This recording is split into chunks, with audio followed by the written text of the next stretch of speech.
Well, hello everyone. Well, hello. How you doing? Good morning. Forgive me for being a little bit on the late side. I wish I had a better excuse, but I've been on Gov Planet like all morning. That and I installed the TV in here today. See it over there? It's just doing TV things. It's pretty cool. Yeah. Hey, I missed the SLS update. Any way you can make a 20-second recap? They're replacing the seal on the hydrogen line, and they submitted a package to the Reigns to try to get them to waive the flight termination system battery swap. Tanking test is on the 17th, aiming for the 23rd for a launch, and the 27th for an alternative launch window. There you go. This is acceptable. Dude, I found some pretty cool stuff on GovPlanet. And don't get me wrong, you guys were linking all kinds of cool stuff last night. I did find most of it.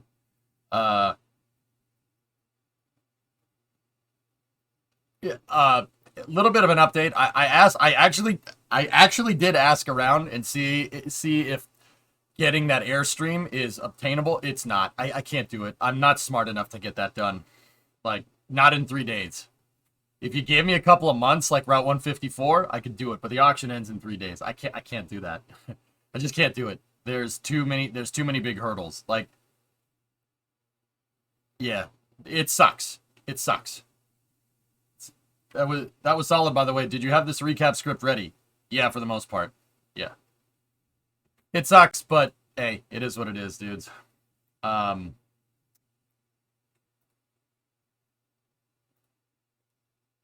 did find this though, and this could be super useful. You know, if we don't get an Airstream, we could just get this instead. It's, you know, it's an LMTV,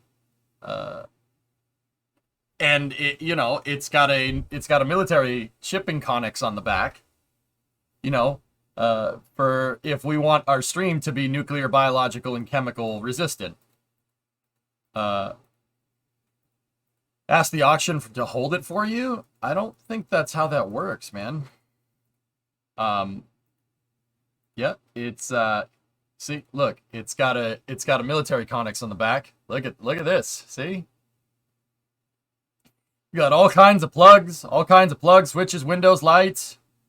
24-volt system, circuit breaker in the back. Like, this could be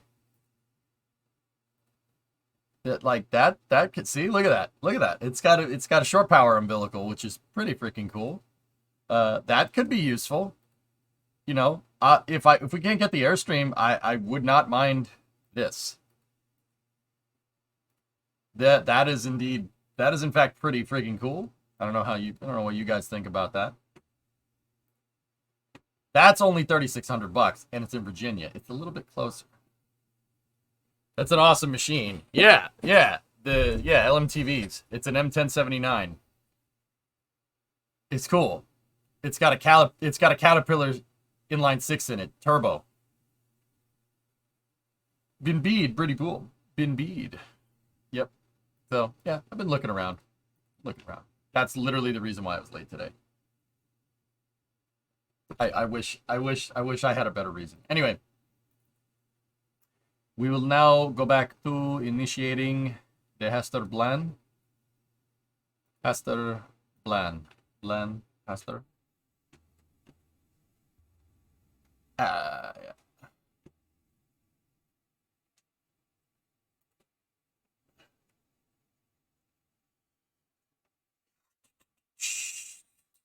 Thanks to you, I've had the Grand Prix music, video game music stuck in my head while watching the Monza practice this morning. Oh.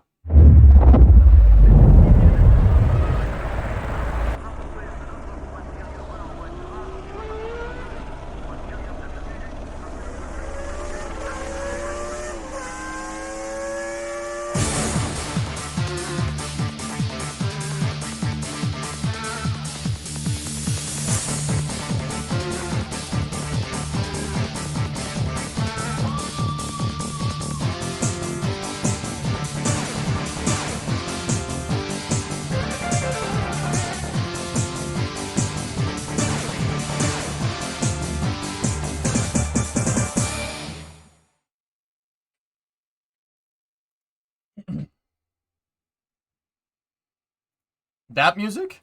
Yeah, it's good music.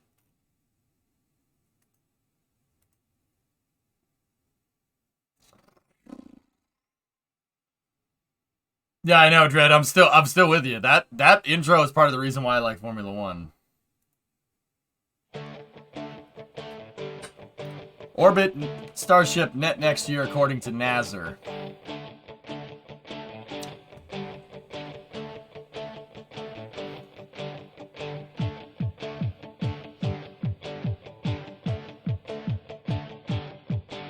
Of note, perhaps SpaceX now turns its focus to conducting the first orbital flight of the integrated booster of the integrated Starship system spacecraft booster, which will come in the next year.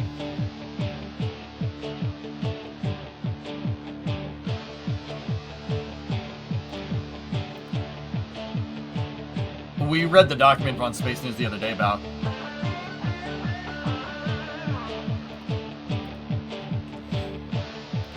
we are going to look like a bunch of legends. You know what Haas needs to do? Haas needs to sign Mick. They need to sign Mick. I'm gonna, if they don't sign Mick, I'm gonna prove to them how wrong they are. Time for Haas to blend. We are coming off a pretty good Hungaroring race from yesterday. Kevin got on the podium, dudes. Kevin on the podium, Mick in the points, and Mick had one small lockup, dude. Actually, so did Kevin. We could have won that race. If Mick didn't lock, he gets in the top 5. If Kevin doesn't lock up, he wins.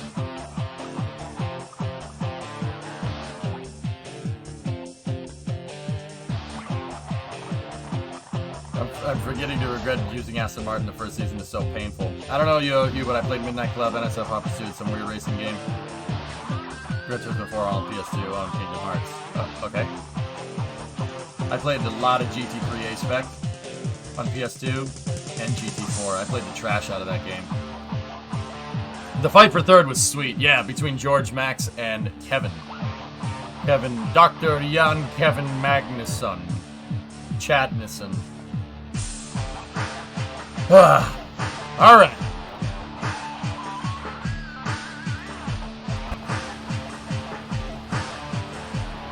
Okay, so let's pick up where we left off, dudes. You ready? Pace got another podium or maybe a win at Zenfurt. Yeah.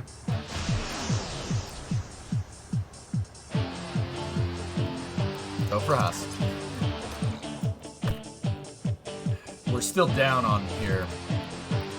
Not ideal. Yeah. What's our development projects?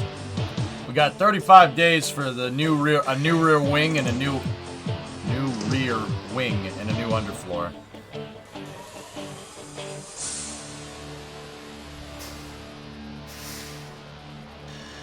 Yeah, Malls, it's because I chose to just say screw it and not try to preserve power plants. That's the reason why I'm having so much success. I don't care. We're gonna run out of ERS gearboxes and engines. We're gonna run out. But if we keep getting in the points, it doesn't matter. Because the win that you get from the points outweighs the amount that the gearbox is going to cost. So I'm just gonna keep pushing. Great, penalize me. All right, great. Put me at the back of the grid. Who cares? That works in real life, guys. That worked for Max. It worked for Max pretty dang well in Spa. He literally spanked everyone in the field, last to first. So is this Finland 1982 simulator? Kind of. Mercedes did it. Just keep doing it. Just keep doing it. All you need is a couple of good points finishes, and then you start dumping money into development. Basically what I'm doing right here.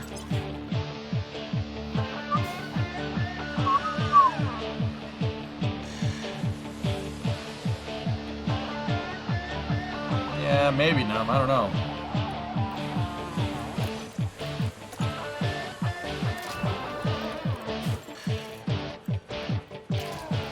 Put that thing in qualifying. And put that one in here as well.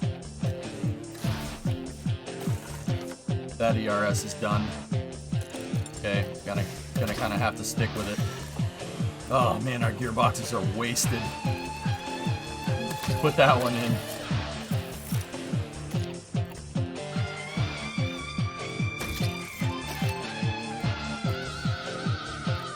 Discovery, going throttle up. Paper City Gamer, 8-month resub. That's right, Numfiddle. We got Spa coming up, yeah.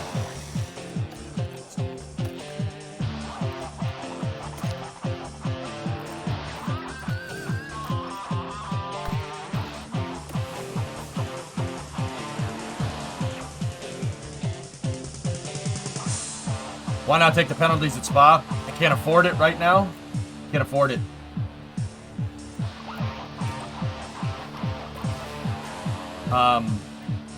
Yeah, I really don't have a choice. So I'm gonna save some components, Valk, and then we'll hit them hard in Monza and we'll win. Yeah, no, Fiddle, that'd be cool.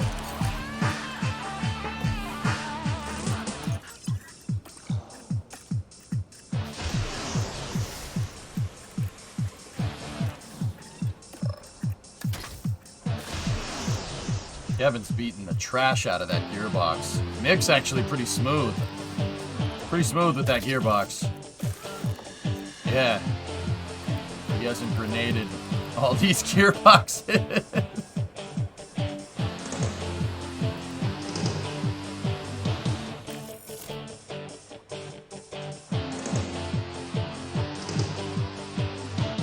Yeah.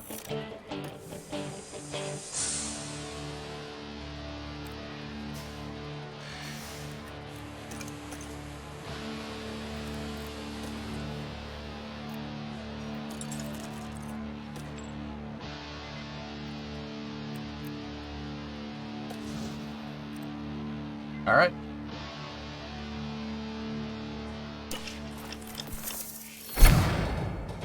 Sweet. Sweet. Team attractiveness. Good. Good. Good. Good. Helipad.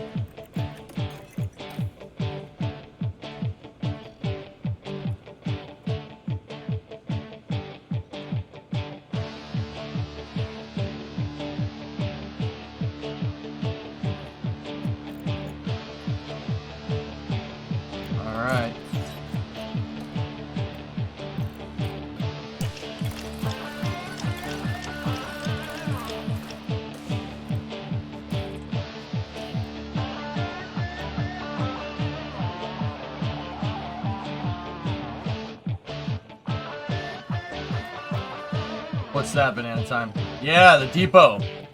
We went over that PDF the other day on Space News, dude. The depot, man. I've known about that for a little while, but it's never been officially confirmed by SpaceX, so I never said anything about it. But I've known about the depot ship for a little while. It's pretty hardcore. It's literally launching an external tank into space, which is like, yes.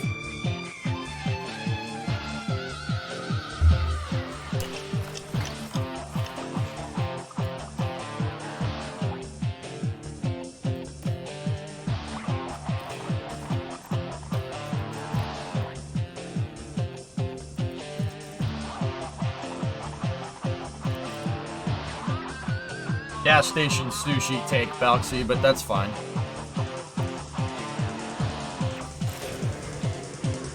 Here we go.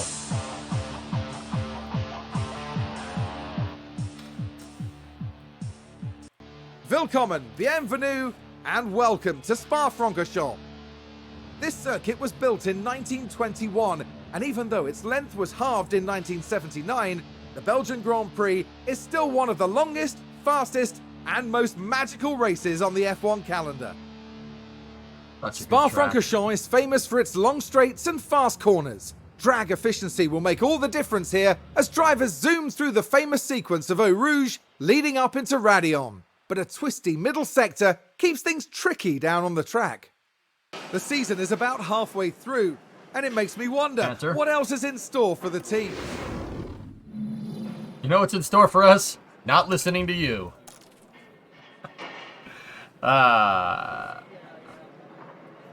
Yes, we have raced Spa in Assetto. Mm-hmm. Alright, let's take a look. Let's do our homework here. Battery Voltas has fastest lap. Spa's literally one of the greatest of all time racing tracks. It's the best, dude. Such a good track. It's so good. It's just really, really good. Alright. So we got a 3-sector track here. As Croftinator was saying, you go up the main straight, take a huge turn, you go down through Rouge, Radion, and then down the Kemmel Straight to, what is this, Lecombe? And then Pouhon, right here. And then the twisty section up here, and then Blanchimont Straight. Yep. It's really, really fast. The track is wide in some areas, but other areas it's medium. It's not very narrow except for maybe 18 and 19. This is a fast track, a lot of passing, 2 DRS detection zones. It's a good track, man, but very, very, very fast. There is no slow sections on this track except for the first corner.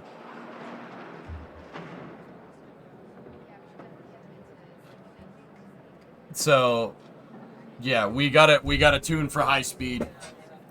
Top speed and acceleration. And medium and high speed.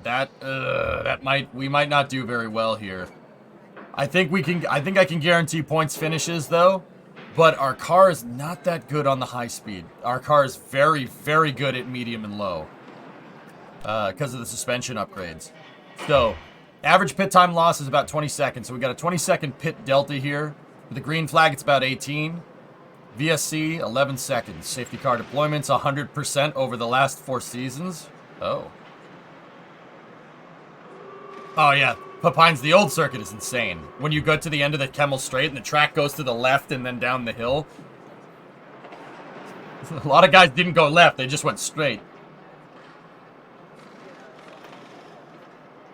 Alright. Expected tire strategies and pit stop windows. Soft to hard, medium, hard, soft to medium. Soft to medium's on the table on this track. Interdasting. Alright. Compound performance. Softs, you have a very favorable advantage with the softs. Yeah, okay. Does F1 race Le Mans? No. They should, though. That would be really cool. Like, why race Paul Ricard when you could race Le Mans? But Le Mans is technically a street circuit, so it's kind of hard to set up.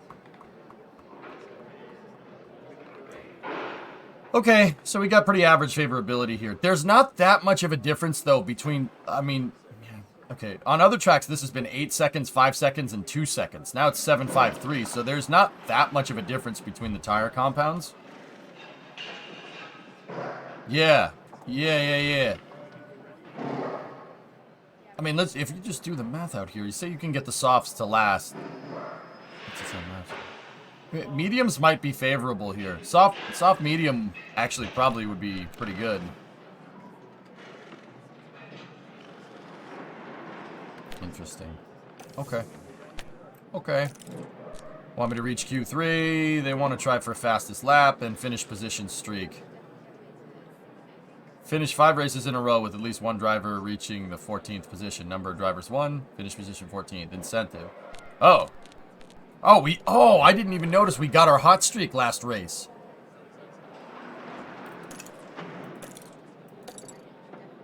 Uh-oh. Oh, this is very favorable for us, JDG. Our car is not fast.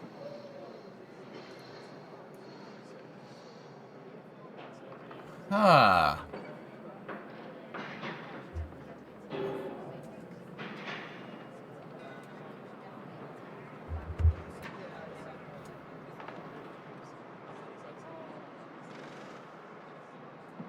Okay.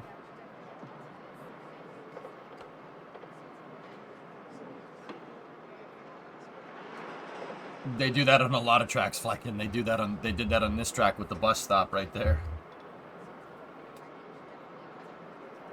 Okay.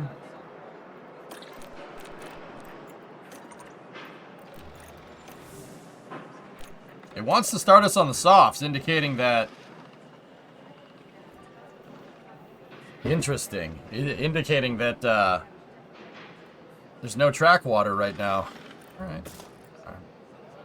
Let's, waste a set of mediums here.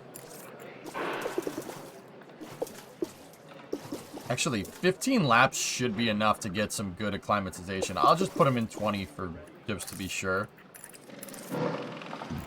And now the fun part. So, with Spa, because it's a very fast track, you'd think you want to run low downforce, but it's a balance. There's that Kemmel Straight, which is a DRS zone on this track, where low downforce is favorable. But for the entire rest of the track, you really want to have a good... You really want downforce to be over here somewhere.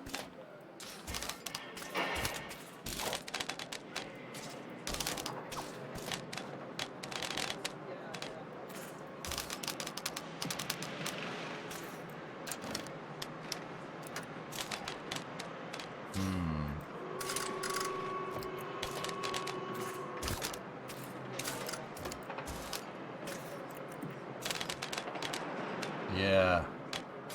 We really want to be up there somewhere.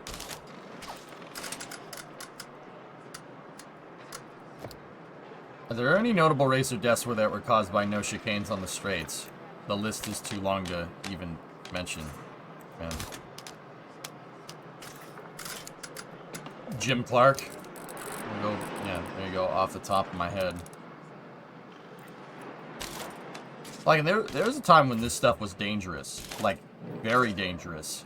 Like, the odds of somebody dying in a season was actually pretty high. Like, you literally safer being an astronaut. Formula One, that's why, like, people always say, like, a lot of folks, and don't get me wrong, I'm not above this myself. A lot of folks have said, like, myself included, that, you know, they need to go back to that. It needs to be a risk. It needs to be death-defying. Like, they should be pushing the limit. But also at the same time, I don't necessarily mind where they are right now. My only real beef is the engines. I hate that. The hybrid system is kind of cool, but I can't help but think like this with a V10 would be really cool. Turbo hybrid V12 would be pretty sick. But whatever. Yeah, Flagged, yeah, a lot of people died. A lot of people died in the 70s in Formula One. Like, let's see. So there's Jim Clark in the 60s, Ronnie Peterson in the 70s. Who else? Jochen Rindt. Von Trips died as well. I mean, there was, you know, you go into the, even up into the 80s, there's Ratzenbergers, the Senna. Dude, there's a lot of people died. Like, these cars were dangerous. They still kind of are, dude, but... You know, it kind of lures you into a false equivalency here. Like, not a false equivalency, but like, you know, these cars can be dangerous. They can be pushing the limit, but they can also be safe at the same time. Like, you could have a turbo hybrid V10 and the cars would be just as safe as they are now. I mean, but they'd go faster, you know? Francois Seva. Yep. Yeah, that's right. Yeah, Beloff. That's right. Yeah, he's driving for Williams, I think. Not in F1. I think he was driving for something else. But anyway, I'd love to watch the old Aero engine monsters race. The ones where the shifter and the brake are on the outside of the car. Yeah. Yeah. I mean, Lauda, we almost lost Nicky. Nicky almost died in 1976 at the Nürburgring. He almost died. It was close. Yeah. So, yeah, it's a pretty crazy sport, man. Pretty crazy sport. I mean, nowadays it's not as bad, but still, you don't... I mean, you look at Grosjean's crash at Bahrain a couple years ago. It's just like, huh. Okay. Actually, I think that might be good.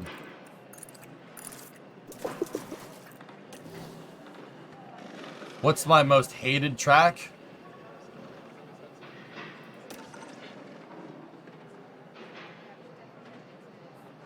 I don't like Paul Ricard. I think that track's stupid.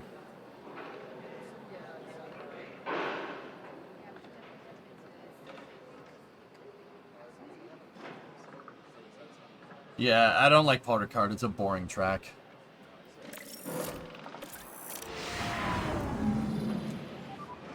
Radio check. Radio is No, good. not at all, Hilness. No.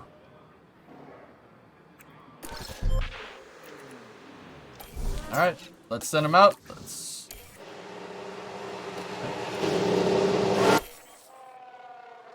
Kevin, the tires. Oh, I sent him out on softs. Thanks, shot. It's alright. They're going to take a set of softs anyway, so I'll just put Kevin... We'll waste the set of mediums with Mick, and then we'll waste the set of softs with Kevin, and then we'll switch him to the mediums next.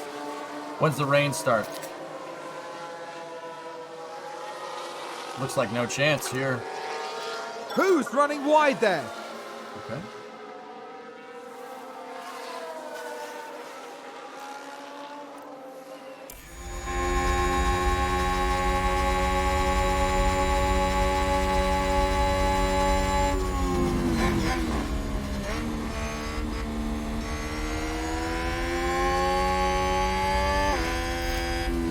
Yellow. Somebody crashed. Somebody crashed in the bus stop. VSC. Wow. Copy. Oh, and that's a crash! Let's take a look at the replay. Now look at this. It was the Alpha Tauri driver involved. Dear me! They won't have been expecting that. Yeah. The team are devastated. Yeah, They'll I be guess not. questioning just what happened out there.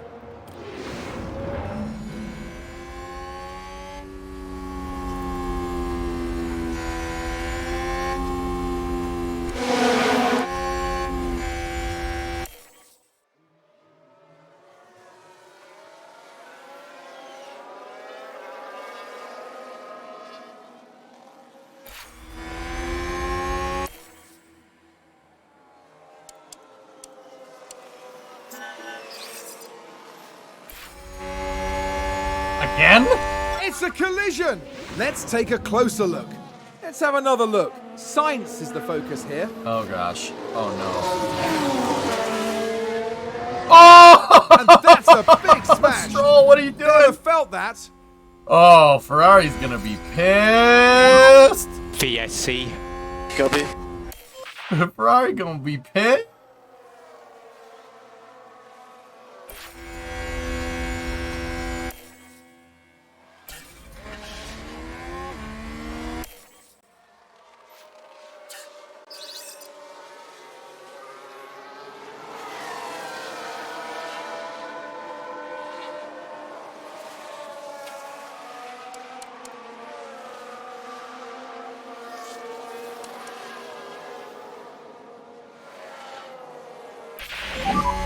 How's the balance?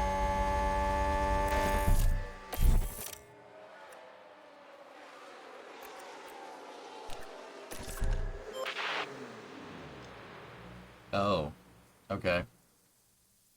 So good and good, which means that this is most likely to be right there. Optimal is probably somewhere there. Same with that. Bad means this, because this is on the right side of this. Optimal is probably right there, and right there. So start with the rear wing.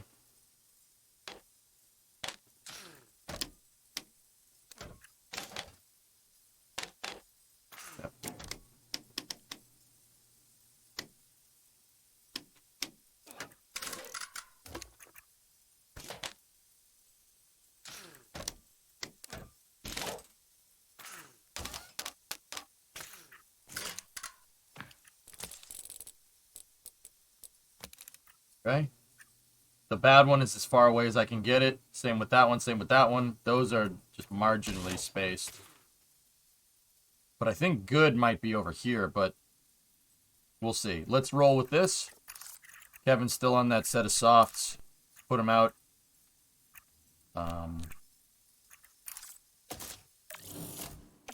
Let's go over here, run, blend.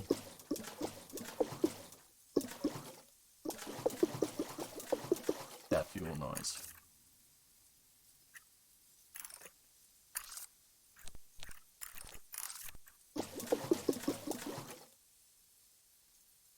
Oh.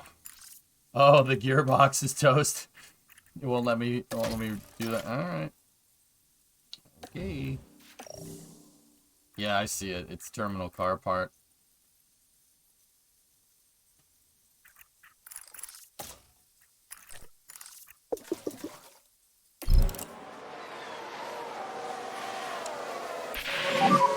How's your read on the balance and things? Something's weird. Okay, understood. Okay, understood.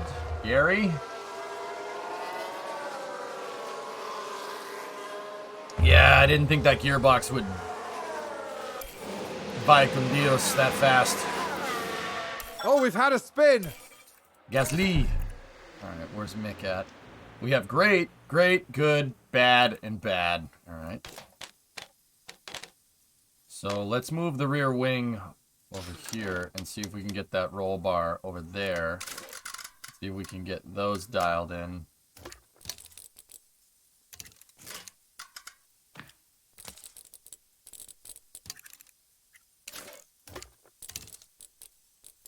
Actually, that might be it. We've had a fin or a fin spin. There's no Finland people here. I think the only Finnish driver that we have is the one named Valtteri Bottas.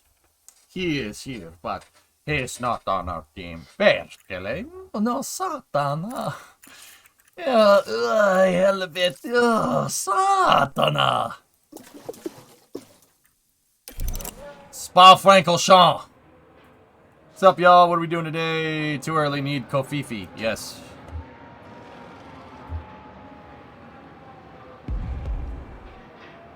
Let's not be too hasty.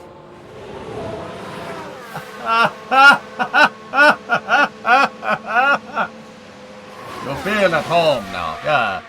Everybody. Terve.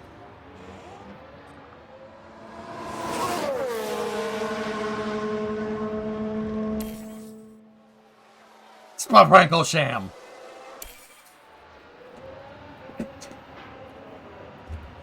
Spa-Francorchamps. Franker champs. Franker Z's. Old Twitch meme. Shazzy.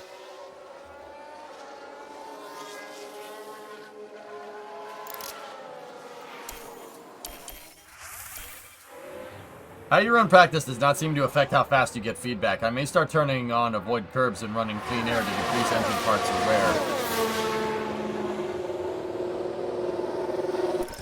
Did we just reconfigure Mick? He should be good to go. No, Flacken, not really. Keep it clean in here, boys.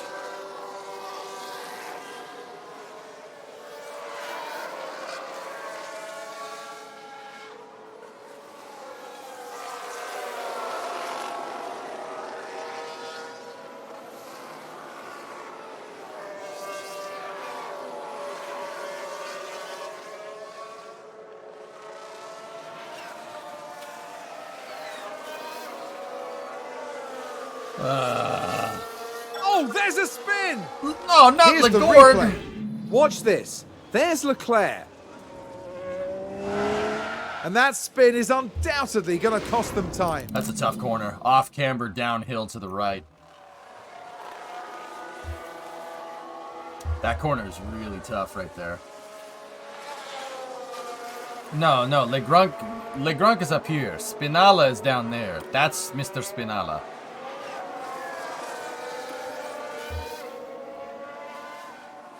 Legurg.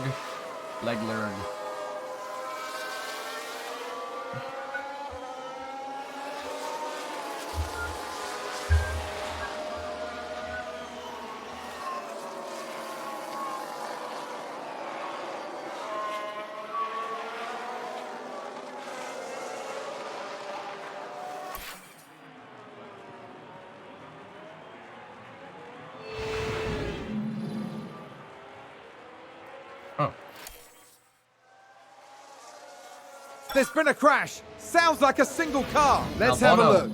Now we see the Williams here. Coming into the bus stop. Locked up. Oh, a nasty crash there.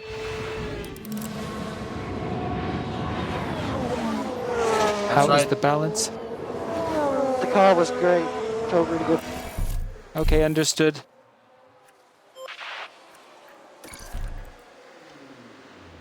Oh, very nice. Very nice. Double optimal. Too great. Yep. Very good.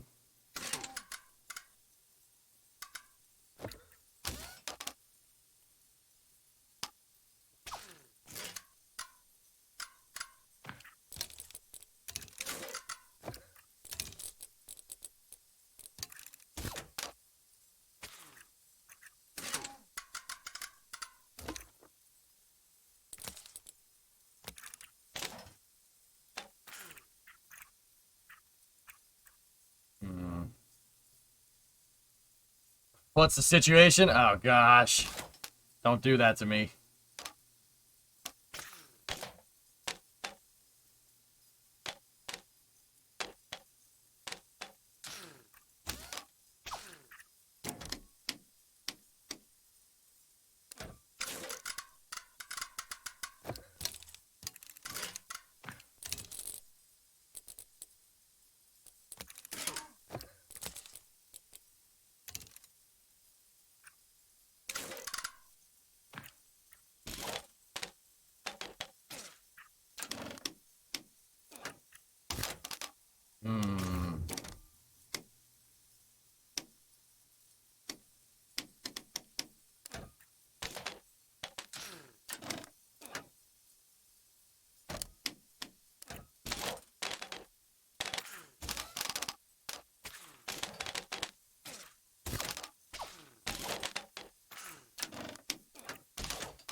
No good.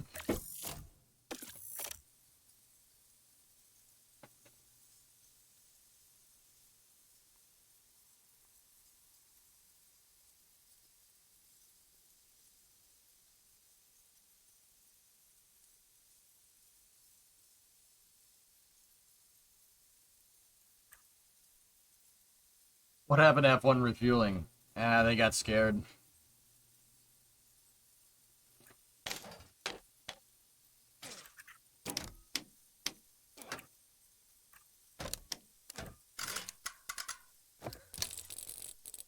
They got scared of Le Refuel.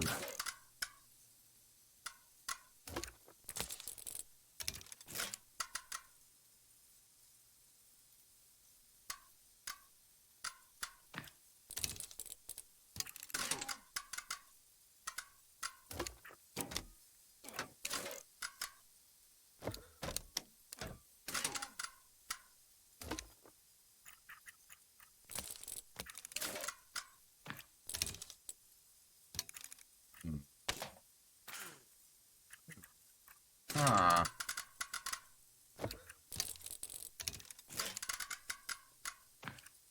There we go. That's what we're looking for, right there.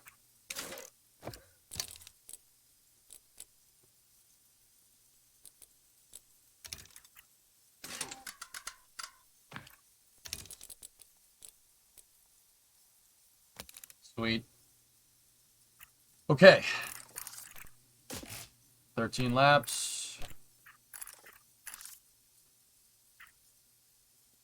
They're going to take that set of softs anyway, so... I don't think we're going to get out in time. Straight! Doesn't matter. It's a spin! Pretty big delayed response. Guys, you have to pay attention with the when you're trying to dial in the car.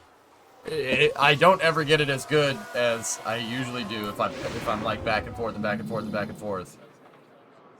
Ah, yes. Greg LeCharles.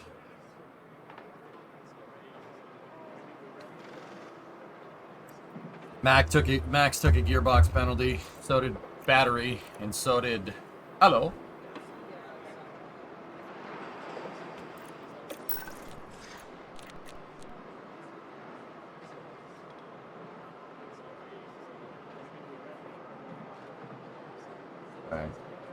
Mick's doing good. Alright. Let's go on to FP2.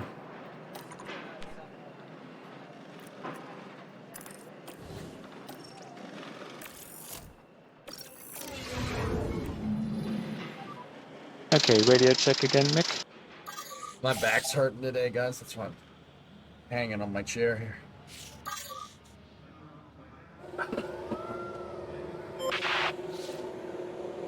Okay. Yeah, it's a shame.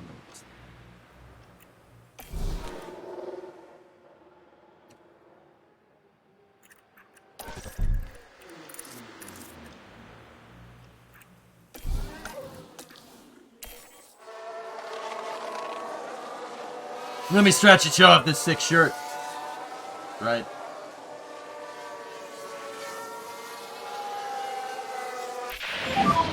More rain expected. Uh-oh. Copy. Here we go.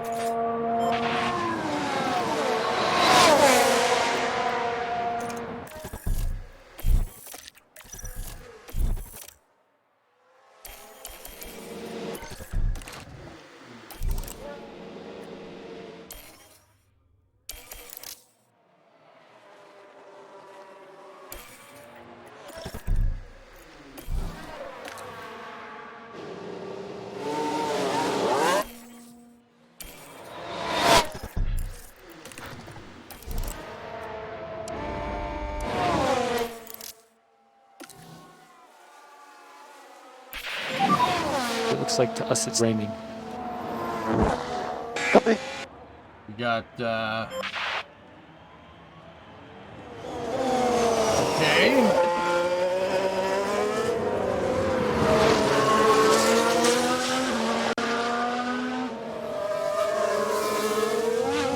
A little bit of rain.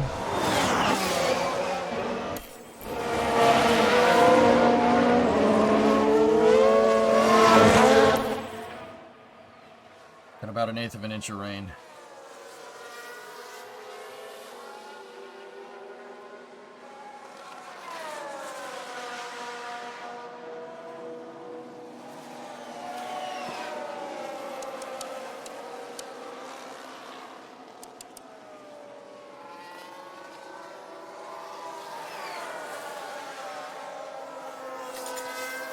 It's gonna go back up.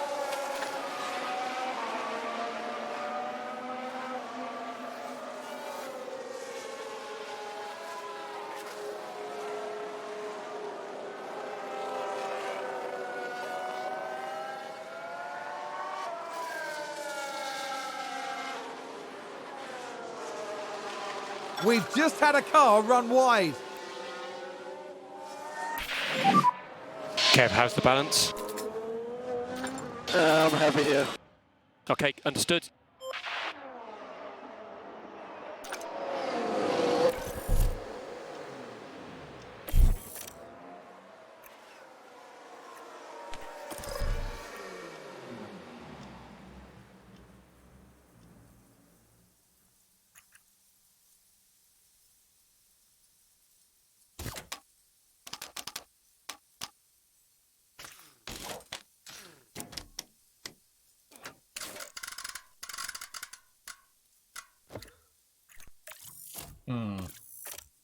What would an inline 8?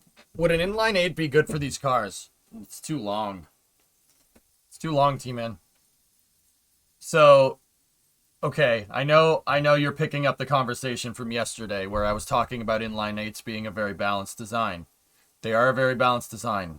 But the problem with an inline 8 is that you have 8 cylinders in a row.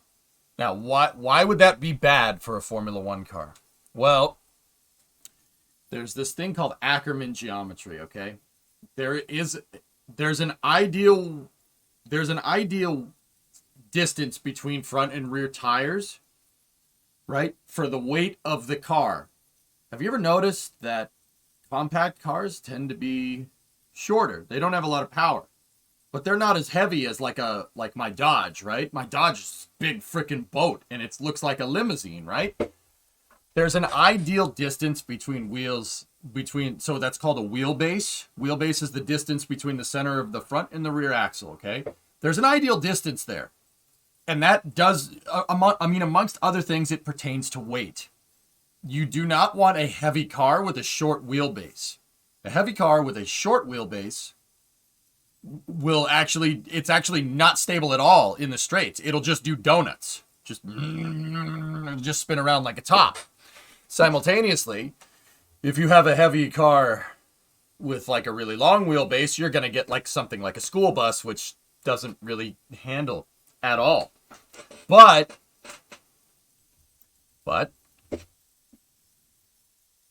think about it. With a school bus, you want the stability. You want it to be stable. You want the wheels to be far apart because it's a school bus. You're not driving a school bus around a Formula One track, okay? See what I'm talking about? Jeeps are very stable. Are you going to drive your Jeep around a Formula One track?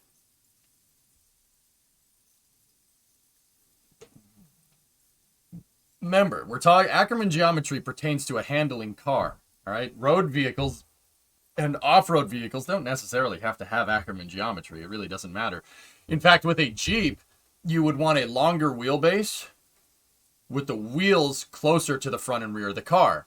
And if you look at kind of like a CJ2A flat fender, the wheels are as close to the front and the rear bumper as they possibly can be. But it's a smaller Jeep. It's a small Jeep, right? But the wheelbase is big for the size of the car. That's better for off-roading because then, you know, like if you come up to a rock, the Jeep will just go over it because your wheels are going to be one of the first thing that hits it. Sounds a lot like stability versus agility on aircraft. Yeah, similar. School bus on track. Oh, okay. I mean, that's all fine and dandy. So, T-Man, what I'm trying to tell you is that an inline 8 would be great for these cars. You'd be able to rev it till the end of time. But your car would be super freaking long. Formula One cars have an integral power plant. The power plant, the engine, is part of the frame. It's the frame on the back of the car. An integral engine is something that a racing engineer by the name of Colin Chapman came up with. So he had the idea to save weight on the car. Here, if we look at a Lotus 49, he came up with the idea of using the engine, which is already strong. It's already a strong part of the motor, or strong part of the car because it's the engine. It has to, you know, hold in a bunch of explosions, right? Like that's kind of important. He came up with the idea of using the engine as the back part of the car. And then using the transmission to mount your suspension. That was all Colin Chapman and Ford, believe it or not. Yeah, see that engine right there? Ford, baby. The DFV. That is one of the best V8s ever designed by man right there. They came up with the idea, look, the suspension is bolted pretty much right to the engine. The engine's already strong. It's not going to flex. It's an engine. So they came up with the idea of doing that. See, man, if you did that with a straight 8, the car would be another 5 feet long. It'd be another 5 feet long that way, and you'd throw your Ackermann all off. Car wouldn't handle very well. But you could do it. Sure. Yeah, Lotus is... If we're going to talk any Formula One car from the 60s, I prefer the AAR F1, or the 1967 AAR. That is... Oh, yeah. Oh, yeah. The 1967 AAR is... That car is worth a lot of money.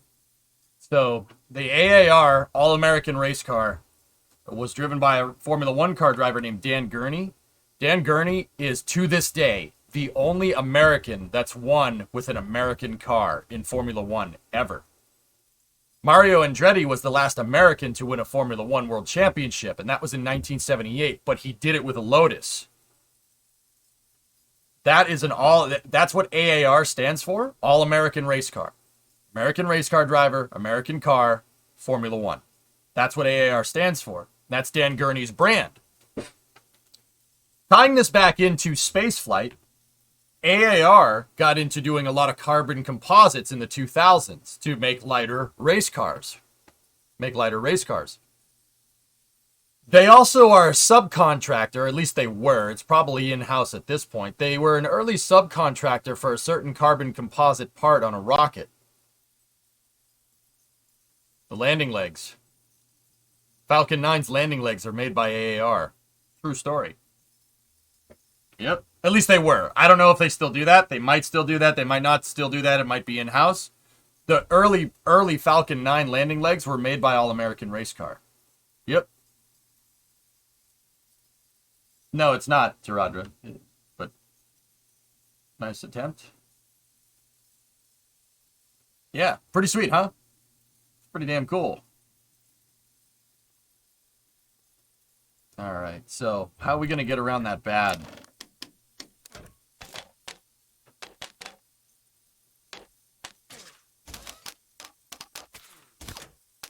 That needs to be like over there. Bring the roll bar back in.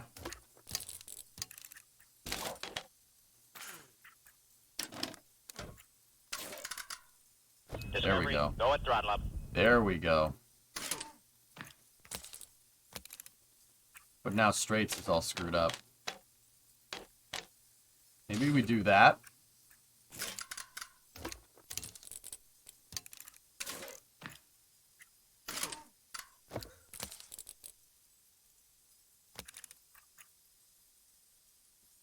Hey, Iman Demon, 43-month resub. Favorite F1 year? Mine is whatever year those cars were from. So that's the late 60s, Flykin. My favorite year for Formula 1 is probably 88. That's the year I was born, but now about an inline 4. BMW used to race inline 4s in Formula 1 in the late 70s. Yeah, they had a turbo inline 4. Yeah. And the idea was that your car may not have been able to make that much power on the low end comparatively to a V8, but it can make a ton of power on the high end because you have a turbo four-banger that can rev to the end of time. Yeah.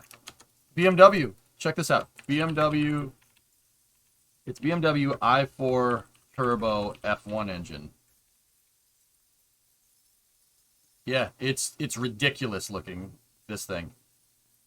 Yeah. That's a Formula 1 motor. Turbo inline 4. Look at it. There's nothing. They put it in a Brabham. See that? Look at how small the back of that car is. There's no engine back there. There's a little tiny four-banger in it. So the idea is that you save a ton of weight because a turbocharger isn't as heavy as 4 more cylinders. So this, I want you guys to guess how much power you think that engine makes. The 4-cylinder. This is a 4-cylinder in Formula 1, late 70s. Think about it. How much power do you think that makes? I DM'd you a funny, not stream appropriate, but I figured you'd get a good laugh. Okay. Okay. Oh. 650, 250, 210, 479, over 9,000, 780. It makes 1,000 horsepower. 1,000 horsepower from that on the top end. Stop joking. It's not a joke, man. In qualifying trim, 1,000 horse. Dude, it was insane. Yeah, so inline fours have been done. This is back when Formula 1 is, this is why I like Formula 1 in the 70s and the 80s. That's a regular engine. You could get that engine in a BMW. But this is a highly, highly tuned version of that engine. This is the same engine that they put in here, you can read. It's right here. Look. It's based off of the standard BMW M10 four-banger. Ford did the same thing, guys. If you look at the Ford DFV,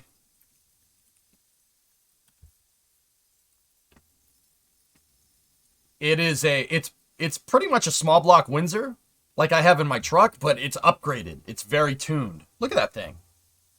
The Ford DFV is, to this day, the longest running power plant that's been used in Formula 1. Ford power plants have the third most race victories in Formula 1 to this day. To this day. Ford hasn't raced in Formula 1 since 2008. 2012, if you want to be technical, because Cosworth was there. But Isn't a small block Windsor just a Cleveland? Well, the Cleveland's a different motor. There's the Windsor motors, and there's the Cleveland motors, dude. Clevo motors are like the 351, but Ford also made a 351 Windsor. I have a 351 Windsor engine in the 97. It's a 5.8 liter. Clevos are very different than this, but isn't the Ford DFD 2 Cortina engines strapped together? Yeah, pretty much. They put Cortina heads on the Lotus Cortina heads on a V8, if I'm remembering that correctly.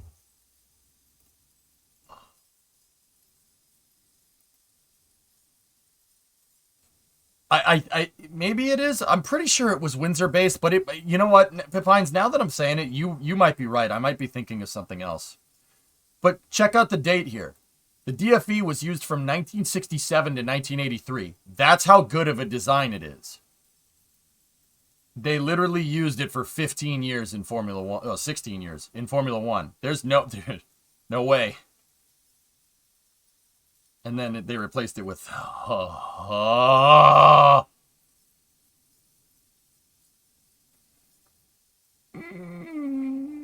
cam-driven distributor. See that? Look at that. Oh, that's...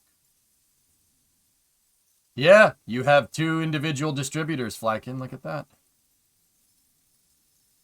Double redundant coils, dude. Just like, dude, same kind of thing as spaceflight. I mean, keep in mind, one couldn't power the other. But look, if you look at the midwire goes up here and it splits. There's 2 coils up there on each side. So if a coil blows out, you're still good. It's just, yeah, because without the coil, you can't make a spark. But see, dude, like, look at, oh, man, look at that thing.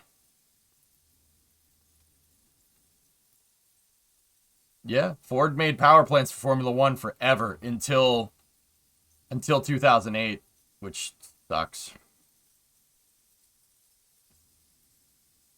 Yeah, and not only did they make, guys, I'll be honest with you, not only did they make engines for Formula 1, they made winning cars. I think it's the BT-191, that one. That's a winner right there. What Ford engine would you want in today's F1 cars?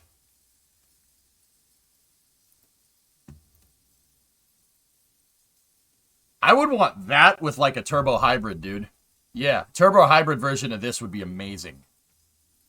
If they took the HB and the DFV and made them turbo hybrids, I guarantee you they'd go faster. Guys, you forget. These turbo hybrids are fast. They are pretty much the fastest Formula 1 cars have ever gone. The second fastest that Formula 1 cars have gone is the V10 era in the 2000s when I was in high school. Right now, they just got back to where they were in the 2000s with the hybrid power plant technology. Yeah. They just got back to it.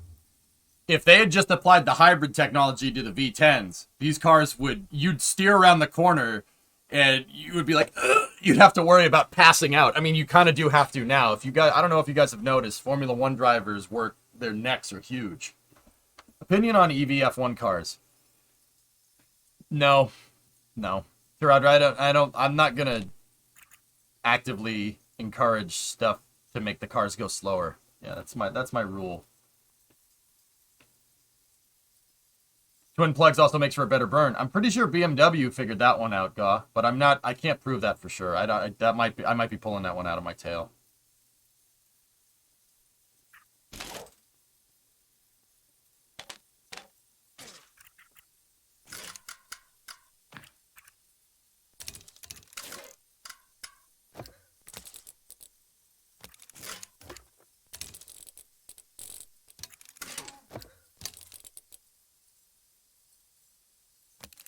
All right, let's see where that gets us with Kevin. Send him back out on the inters and roll.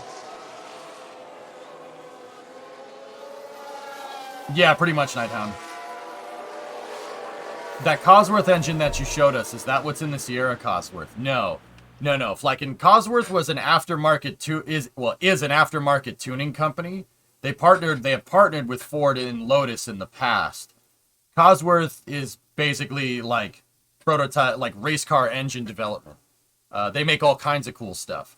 The Sierra Cosworth has half of that DFV in it. Yeah, Pepines is right. Now that I'm really saying it, it's derived from a Windsor motor. That engine. I think the rotating Pepines, if I'm remembering right, the rotating assembly is out of a Windsor block, but it's a custom block to accommodate the dual overhead cams and the center fire pistons. Like Brabus or AMG. Yeah, exactly. So like in the engines that are in a Sierra Cosworth, one of my all-time favorite cars, is half of that DFV. It's half of it. But just like that, it's basically this. It's like a Ford version of this, but it is turbo out of the box. So that DFV can make like 800 horsepower. You half that, 400 horsepower, and you put a turbo on it. These Cosworths can make 500-600 horsepower if you tune them. 600 horsepower in a four-banger rear-wheel drive car that weighs nothing. That's why Sierra Cosworths are so cool. That's why I like them. That's why they're really, really cool. They're really interesting cars. Look at this thing. The curb weight. It's 1,200 kilos. That's a 2,500 pound car with 600 horsepower. That is absurd. That's supercar power level territory. Laughs in K series. Yeah, whatever. You take your K series and shove it up your bus pipe. That's right, Rezel. I said it. What's up, man? How you doing?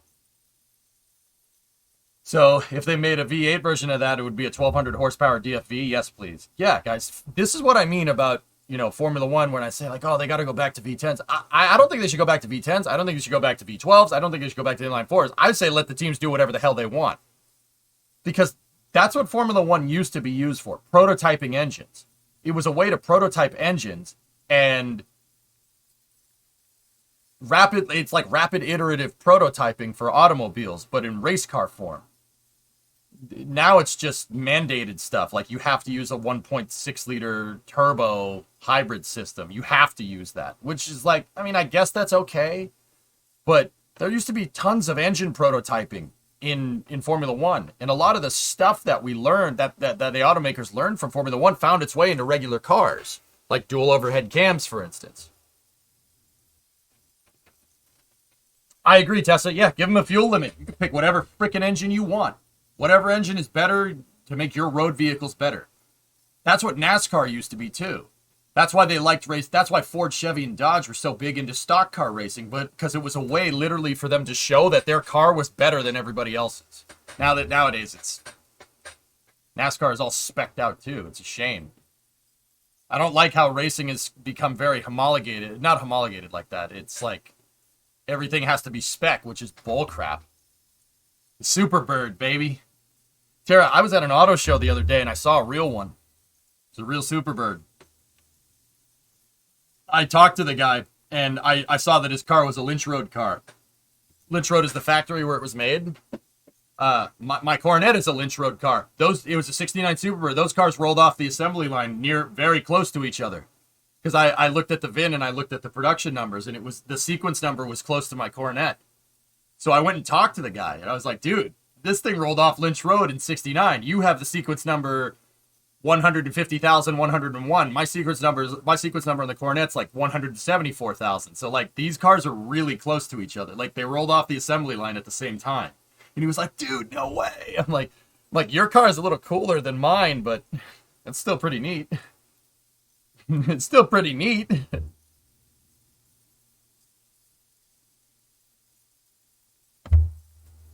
The standards made sense. Some cars were too strong and made for boring competition, and it was dangerous too. Too many injuries. Like Schumi? What? We need a set of 70s NASCARs to run at Daytona. Yeah. Yeah, I guess Trehek, but if you're prototyping for road cars, it's not necessarily about power, but I don't know, maybe.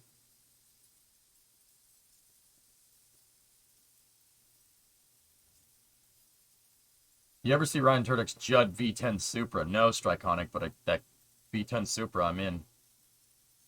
V10 Supra? Interesting. Alright, anyway. Nick's almost got his driver feedback here. But, like, I guess that's a good thing to take into account, Trehek. Like, How is the balance? How's the balance? Felt very good in the car. Yep, understood. I understand why Formula One is the way that it is. I don't like it, but I understand it, if that makes any sense. Like, you guys, it's me. I'm not just gonna, you know, I'm not gonna form an opinion without looking at the whole thing. Like, I understand Formula One the way that it is because of certain reasons, but also, you know, all I'm gonna say is that, you know, the racing may have sucked in the 80s and the 90s. Like, it may have been like very one-sided for cars, but also at the same time, Discovery, go at throttle. that's the one that's fresh in everybody's mind even 20, 30 years later. You know what I mean? That's the like the golden age of Formula One. You know what I mean? Like the going late 70s into the 80s into the late 80s, 90s. Like that's the golden age of that's what everyone remembers.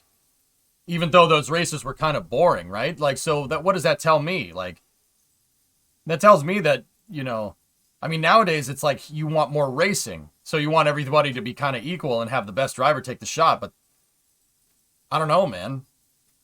I'd kind of be curious to see, Trehek, like how, like, just, yeah, do whatever you want. I don't care. Do whatever you want. Like, how that would pan out. Would people get sick of it? Would it be boring? Because it wasn't boring before. I think it's because of the drivers, not the cars. Interesting. Tells me we're old. Dude, even people that, Scrivy, even people that weren't alive during that time. Like, I've watched the Formula One races from the 80s. They are fun as hell to watch. Because, like, you're not sure if the engine's just going to blow up. They could have, you know, like, you're not sure if they're going to, like, there was no tire compounds. There's just one tire compound. Here, have a Goodyear tire and call it a day. There was slicks and there was wet tires and that's it. It's like you didn't know when someone's tires are going to fall off because they could be running too, like, you didn't know the engine tune. So, like, I guess that's why, like, dude, even if your car was fast, it could still break because it's a prototype. I don't know. Those races are fun to watch. Do whatever you want with or without a cost cap. I honestly think, Stone, the cost cap is going to... I think the cost cap is a bad idea, to be 100% honest with you. It will equalize the field to an extent, but, you know, there are teams that can keep the books better. You know what I mean? And there are ways to skirt those rules, guys. This is what I mean. If you know, you implement racing rules, someone's always going to find a way to skirt them. So the best way, I think the best way to do that is to just not implement rules. Keep the rules really general, like how we do with Friday Night Racing. That makes good racing. Racing is fun, right? I don't want a cap. I think cap will stagnate innovation. A cap will stagnate innovation in the industry. And it's great right now. Like, I will admit, it is really good right now, but that will get stale very quickly. But I will say that I did eat my lunch. I said this season was gonna suck, and it hasn't. Like, I'll admit that I'm wrong there. Like, I don't know as much about Formula One as I do. I don't know as much about Formula One as I do, like, spaceflight, for instance. You know what I mean? I said this. I thought this season was gonna suck, and this season has been great. It really did equalize the field, but, you know, at what cost? I don't think there should be any cost cap. My problem is that they keep changing the rules. So it's harder for these teams with a lower budget to keep adapting. So, like, take Williams, for instance. Williams doesn't have as high of an operating budget as, like, Ferrari or McLaren or Red Bull or whomever, right? They keep changing the damn rules so that now they have to keep spending more money developing a new car instead of working on one car and dialing it in. Oh, we're just going to change the car again. We're just going to change the rules again. We're just going to change the rules again. That is what kills the small teams. Not cost cap. Cost caps aren't going to do anything. I mean, cost caps kind of level the playing field for now, but your rate of innovation is still way higher. And someone's going to cook the books on the cost cap. I can see that coming from a mile away. Sorry, it's getting a little warm in here. Someone's going to cook those books. There's no way that's not happening. Have you ever done any hard SF world building? SF world building? Building your own fictional world or star system using actual astrophysical math? No, never done that. The season wouldn't be as great if Ferrari had strategy. Maybe they're explosive. I got a new conspiracy theory, man. Maybe Ferrari's purposely screwing up to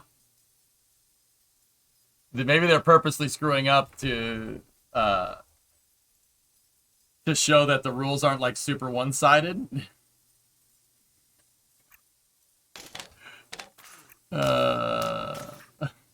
Any updates on SLS? They're replacing the seal right now, Smoke. They're going to do a tank test to make sure hydrogen flows on the 17th, and they're targeting the 23rd for launch.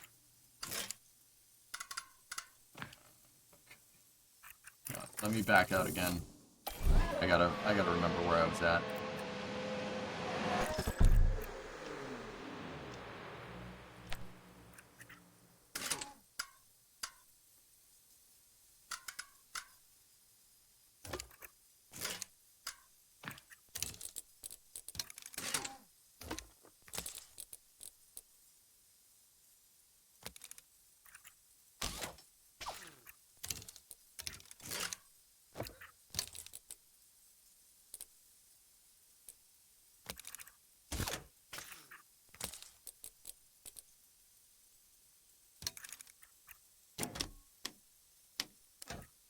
Hang on. Let's try to dial these in.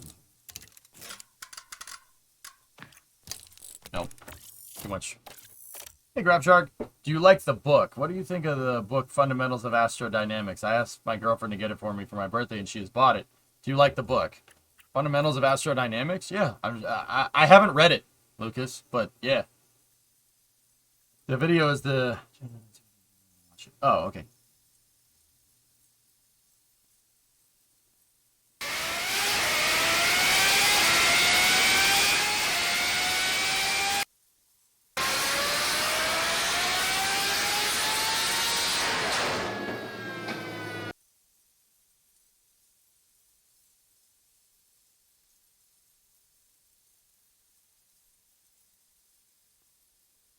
Interesting Trek, yeah.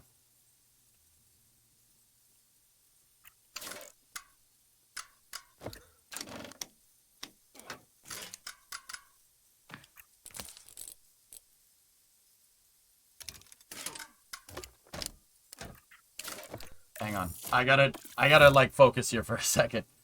So we need to move traction and straights around. Straight is set to good, so that means that's indicative of a rear wing change. But we want to do fine adjustment on the rear wing, which means something like this. Nope, I don't like that. I didn't think this was after hours. It's pretty money, dude. That's pretty nice. So that one is set to good. Good is right there. Which tells me that optimal is either right there or kind of... Yeah, okay. So we have that one set to best. That one's on best. The best. The best. The best. It's the straights. You really have to tune for the straights here. That's so important. Now you have that song stuck in your head, don't you?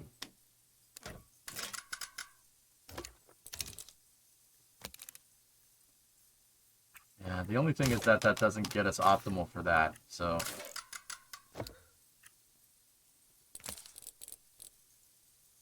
Alright. Let's try that. Kevin is on soft again. Go. Send it. He's running an NA. It sounds amazing, Strikonic, yeah. Did you put together a sim rig like you were talking about? But Pines, I haven't been able to get it done. I haven't been able to get it done, dude. I'm gonna have to race tonight, I'm gonna have to race tonight with a different setup. I do have one of these, not a Cosworth, I wish. I have that. I have a Murata sitting in a box, so we'll try that. I'll just slap this thing back together real quick It's in a box like right over there. I was gonna do it before hours, and I should have done it before hours, before I started streaming. I literally got distracted by going on Gov Planet. Like, I'm usually not that bad about it, but I found an LMTV for like $3,600 that has a military Connex on the back that I kind of want. But yeah, I'll use this tonight, and then I'll find a way to like bungee my chair to it or something.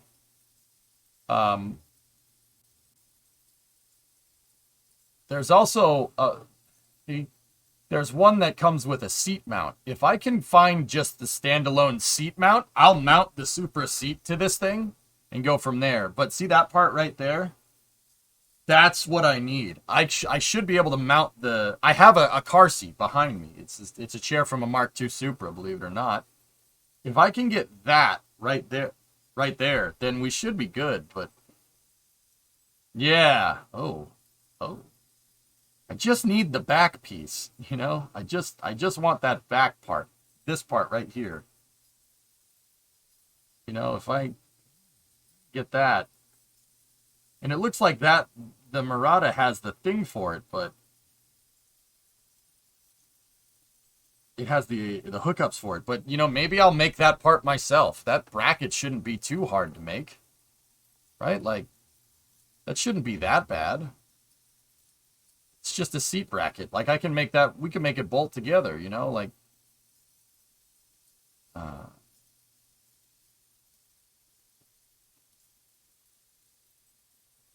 just get some wood. Yeah, I don't want wooden Tessa, but I want to make something like this so I can mount the Supra seat. That would be really, really nice. That seat, it's a nice bucket seat, so it'd be pretty good.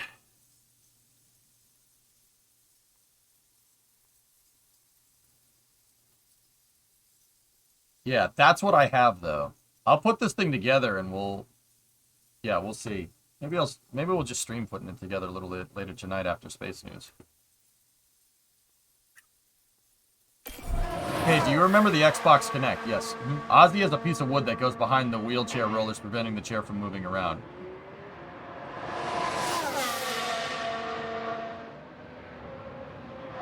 Interesting, Tesla. Yeah. I have spare plywood lying around left over from this. Plywood and 2x4s. Like, if we have to do that, we will. I'd prefer metal ones, though. They sell the seat mount separately for $60. High Five Guy, if you can find that, please just link it in the chat.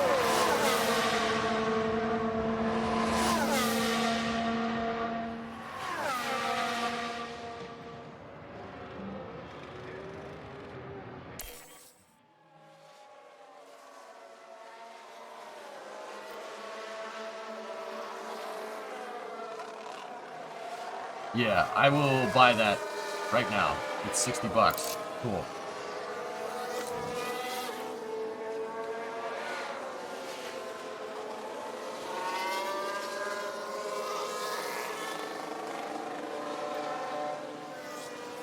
Finally watched the Dutch GP last night. I don't know if Lewis has ever been that openly pissed off. Also, LOL if Ferrari screwing things up. Yep. Hey, Lunchbox gifted sub Dragon High Five Guy. Question. Are you covering the National Space Council meeting later today? I had planned on doing it. Yes, I had planned on doing that. What time is it? What time is that? Did somebody spin out there? Did somebody spin out there? I don't know, Crofty.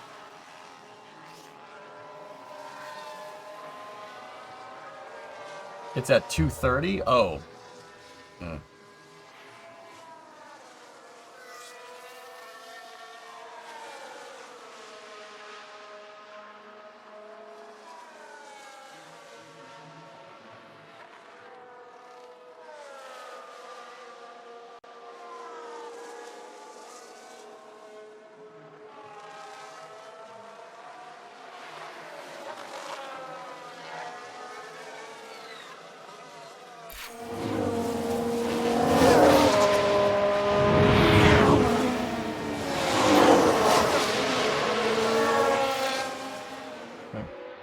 Look at that! They've run wide! Yeah, is he alright? Didn't damage the car at all. Nope, no tab. Good.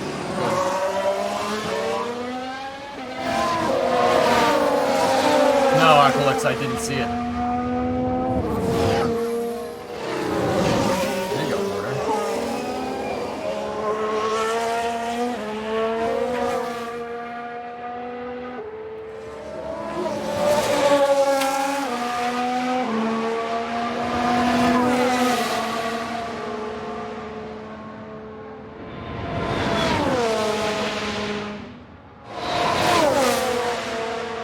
Okay, the chair section will come on Monday. There you go. Done. Well, that solves the racing rig problem. Now I don't have to worry about building one. I'm probably gonna take the Murata mount though, fellas. I'm not gonna lie to you. I'm probably gonna take it and weld it together because I noticed when I first put it together, the bolts have there's no sleeves on any of the parts, so the parts not being sleeved make it so when you tighten down a bolt, it just bends the tube stock. It bends the tube stock in. If you sleeve those things, if you weld sleeves into them, it'll be a lot stronger. Oh, wow.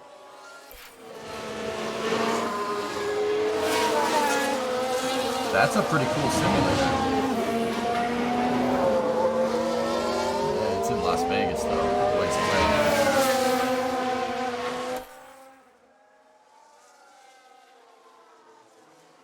Yeah, Acton, yeah, I know. We're gonna have to modify it over time.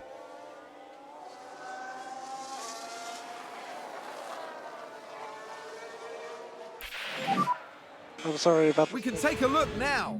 Now just focus Yeah, on the that's hat. the rain's going away and he's on inters, so I would write that one up to us. It's a yellow on the pit straight. Copy. All right, Mick, just don't go crazy. How's the balance? I'm happy here. Okay. Yeah, okay, Kev.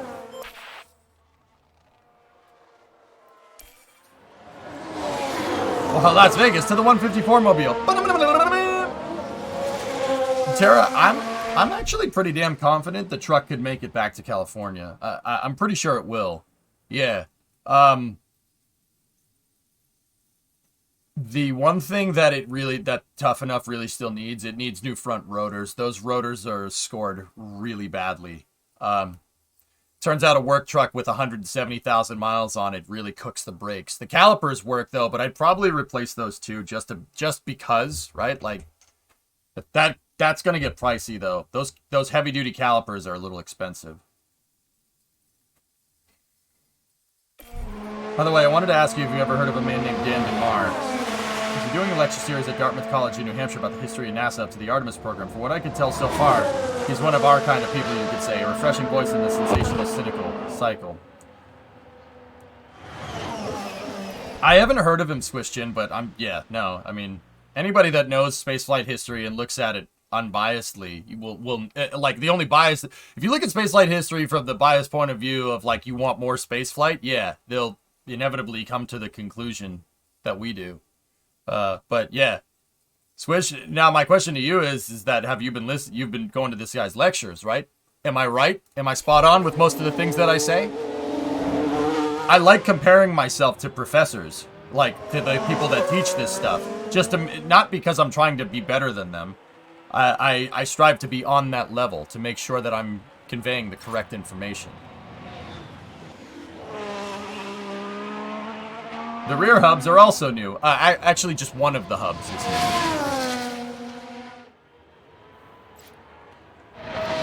He hasn't started the lectures for it. Oh, cool. Trucks and guns, two of the most expensive hobbies, and I love both. Yeah, me too, Cluties. Me too. Yeah, guns get expensive very fast.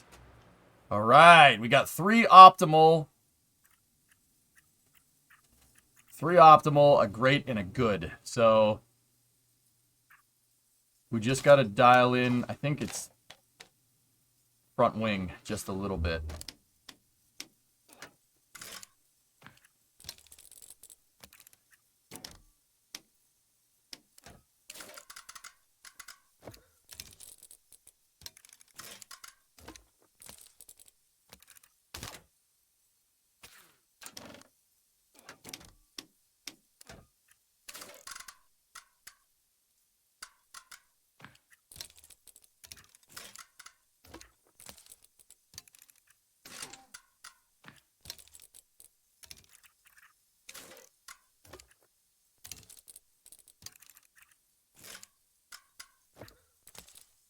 This is how I win races. For the people that that's wondering, like, how do you get Haas consistently in the points and on the podium?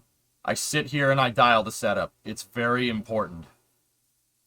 This is really good. That and driver confidence, because if you get them dialed in on a setup that's at plus 95, you'll get a huge performance bonus. It's very important to do that. That bonus is the reason why they do so well in the race.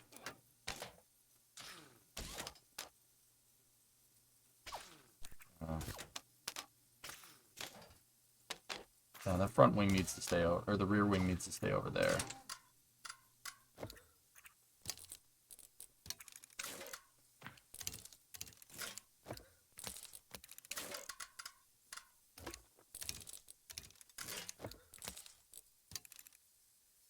Okay, let's try that. Kevin, put him back out on the softs, run blend. Just from the title alone, why the Apollo moon landings mattered sounds good to you. Can you drive it? No, Matt Cobra, you can't.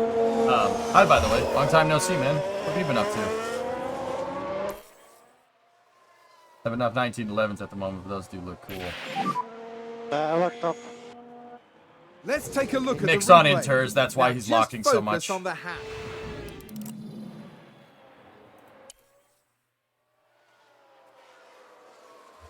Looks like there's been a lockup. Yeah, okay.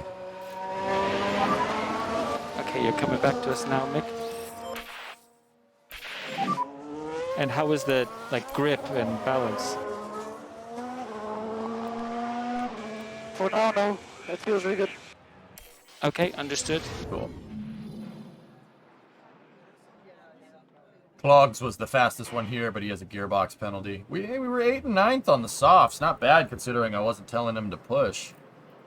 Okay. So Mick is doing good. Setup confidence is 83. We need to... Yeah, those performance bonuses, dudes, are why you win races. You really, really need to do your Today, homework we with see the this. culmination of Shut up.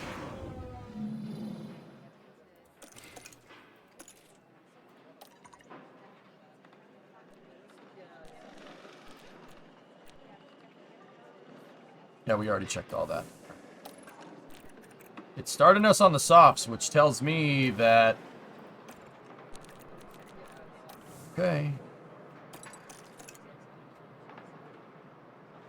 We got heavy rain today, but it started us on the softs, which means it's going to be intermittent.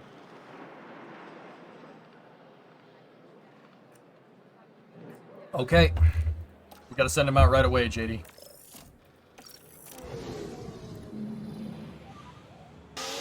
Radio check, Mick. Let's check the report. FP3 looks clean, fellas. FP3 looks very clean. It's going to rain during qualifying. Okay.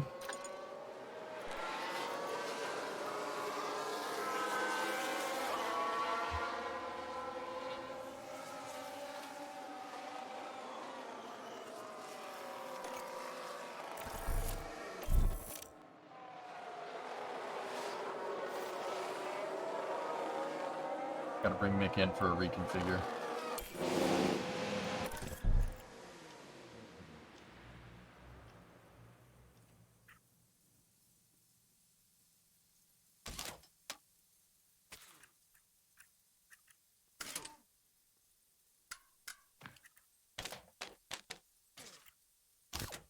Has to be.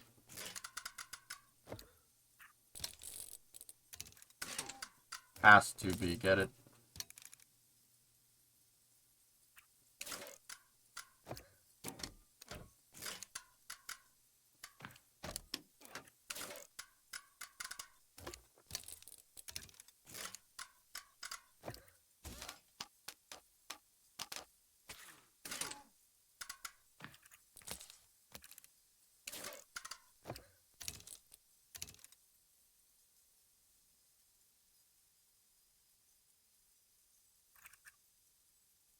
So, that's bad, and it's on the left side of the nominal range, which tells me that that needs to be over there, which tells me that we have our rear wing, because the rear wing is the course adjustment for straight, right there. So that has to be there. Did it again. though. Now it's just, I don't want to mess with the roll bar distribution too much, but that might, we might be able to get this exact. See, because I want to keep these three optimal, and the green is where they need to be. So let me, let me just revert. So those three are optimal right there. We have a grate up there, so we need to screw with the oversteer. Front wing is oversteer, so front wing, rear wing, like that. That shifts it just a little bit.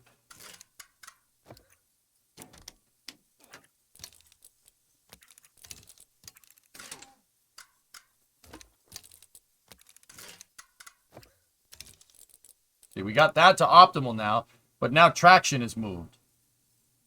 So that tells me that we have an anti-roll bar shift. We gotta mess with that.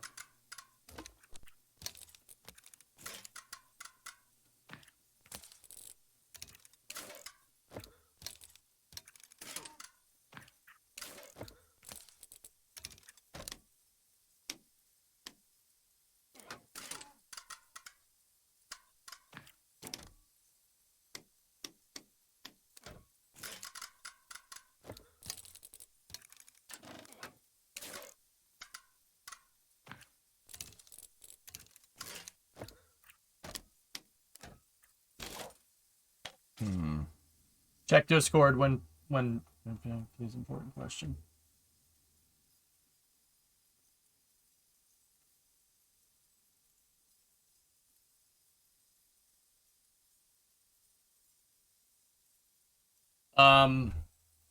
Your PWN02 cable going to the cat was cut ripped when driving over a big rock today. How important is that? I'd need to see a picture. Take a picture. So is it severed or is it just ripped open? Can you see copper? Because if you can see copper, just electrical tape it. If it's cut in half, then you got an issue. I hope they had something like this set up to the F1 racing games instead of having to be a race engineer. I mean, Grant, yeah, I know what you're saying. I like the way that they do this. If you know race engineering, you can tweak by this, but this is for the run-of-the-mill players. I like how Frontier gives you an option, which is actually cool. But this is like, I view this as just like its own little mini game, dude. It's actually pretty neat.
A friction drill? So stir welder, Aqualux. Yeah.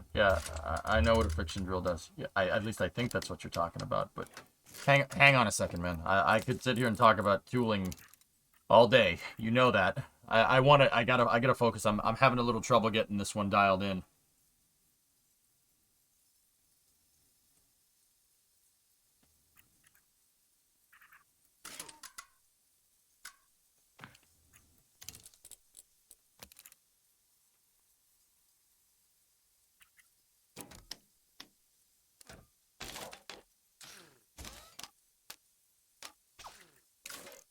It's just I'm just messing between front wing and ARB and tire camber.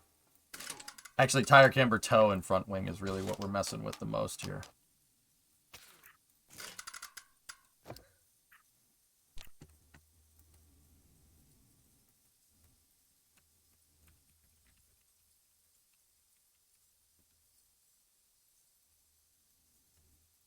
Pick sent. I don't see any picture unless it's here. Nope.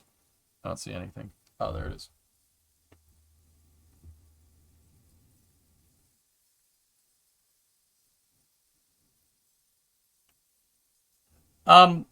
S, yeah, okay. Drive it home, but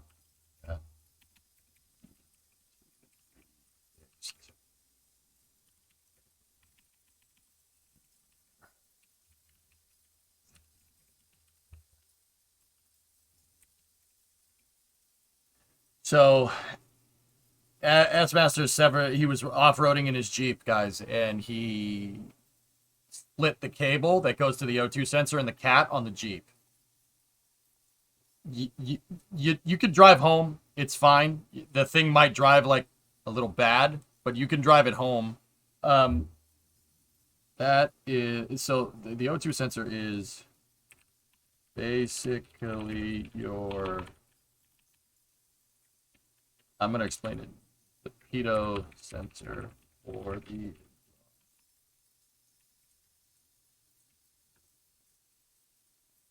It sends the O2 to the computer, so it delivers the correct amount of fuel.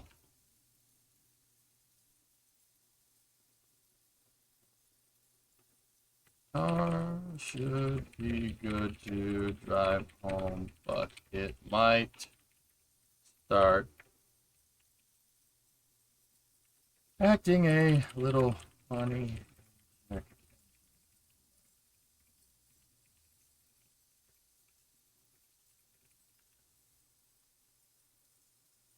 Exactly. You don't need the O2 sensor. My Jeep doesn't have it installed. Yeah, you don't need it. Sawyer, the engine should tune off the vacuum, right? Because those 4.0s are still vacuum engines. But yeah, you get better fuel economy with it.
We'll get this right today.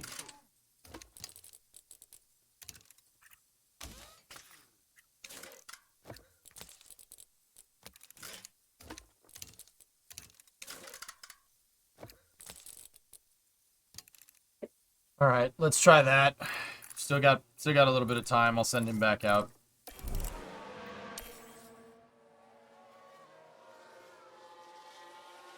Yeah, S, you should be fine.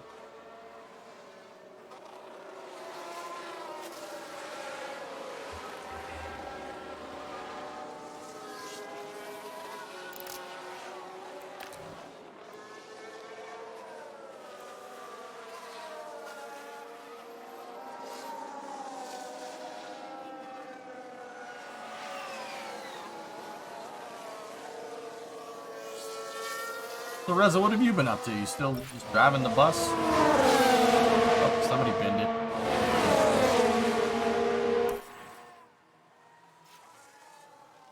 Haven't talked to you in a Sounds while. like there's been a crash. Yep, Spinala.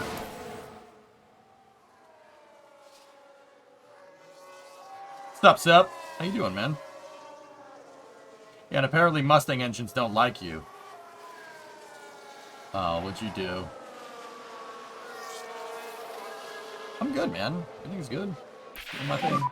Kev, how's the balance? Still hate P90s. I'm happy here. Okay, understood.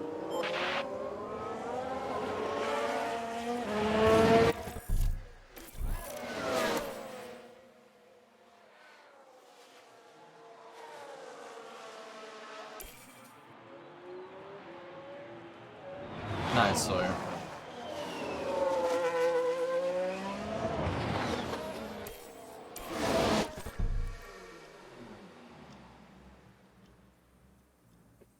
94% confident.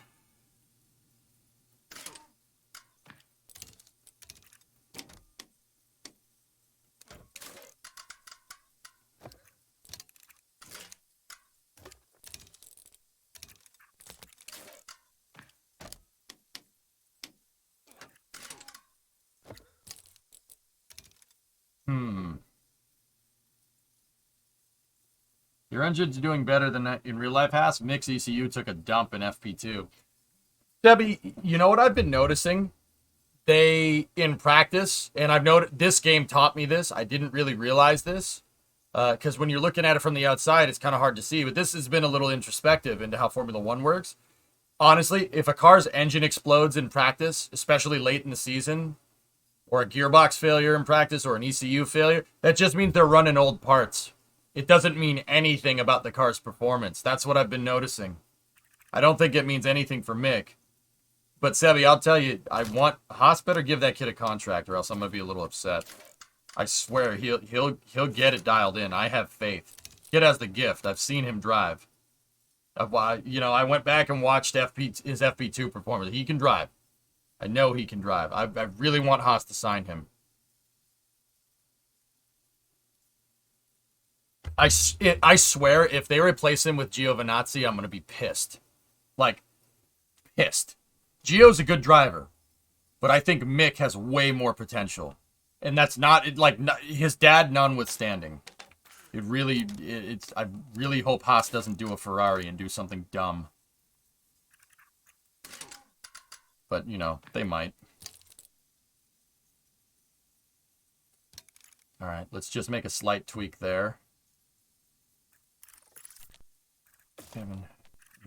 10 laps on those. That's not going to make all that.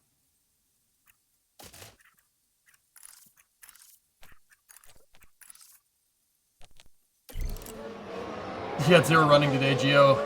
Gio was running FP1 and his ECU failed like 10 minutes in.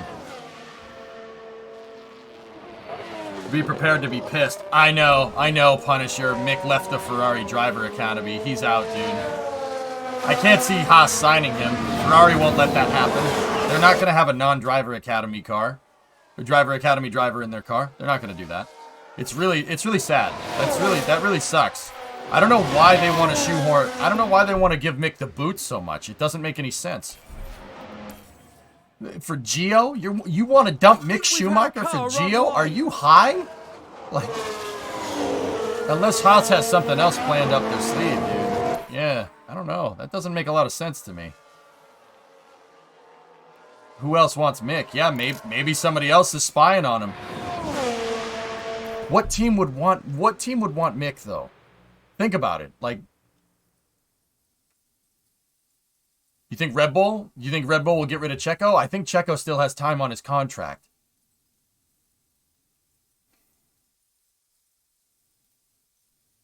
There were no Germans in FP1 today, as Seb was replaced by Nick DeVry. Interesting. Aston's going to take him when Vettel retires. Alonso's going to Aston Martin Acton. Doesn't Mick want to leave? He chose not to renew his contract, Phil, so that tells me that he chose not to renew his contract with the Ferrari Driver Academy. So that tells me that Mick has something lined up. Either that or he maybe he doesn't want Ferrari helping him. Maybe he wants to succeed on his own merits. He said he wants to do that in the past. My question is like, okay, what? I know he wants to drive Formula One. What team? You think he's going to replace Danny? Alpha? He could be off to Indy? No way. Oh, that's cool, Aqualex. Neat. Williams? Dude, that's a death sentence. I don't know, Inferno, if Bottas renewed his contract. Wish list surprise. Haas taking a Ford motor. Can't have a Ferrari driver in a Ford motor. Too much history. Zeros, I want that as much as the next person. Has Ford expressed any interest in going back to Formula One? Alex, we're talking about Mick. Alpine? Ugh. There you go, Frozen. Not if Williams are getting the investment. Under the new owners, they just might.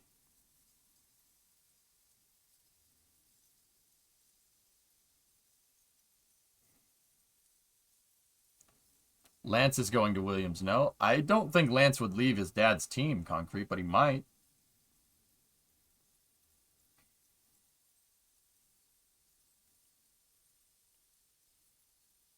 Not Stroll, the American. Logan? Logan Sargent? Logan's a good driver. That's why I scored him as my third driver. He's really good. Audi? Yeah, I you know what? I could see that. Schumi, his dad always wanted to win in a German car, and he basically he helped design the Mercedes that Lewis won all those damn championships with. Hey, Bramus, my boat. All right, let's give Kevin. Did I just finish reconfiguring that? All right, yeah, he's got to go.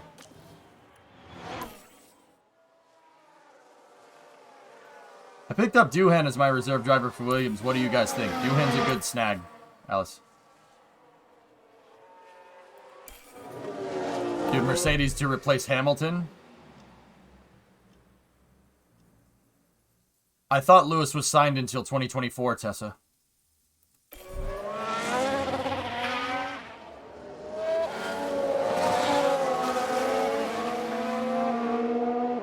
I wouldn't mind Mick going to Mercedes.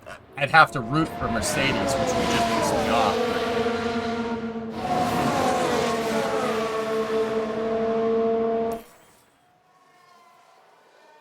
Rosberg was signed, then he just seeded, yeah.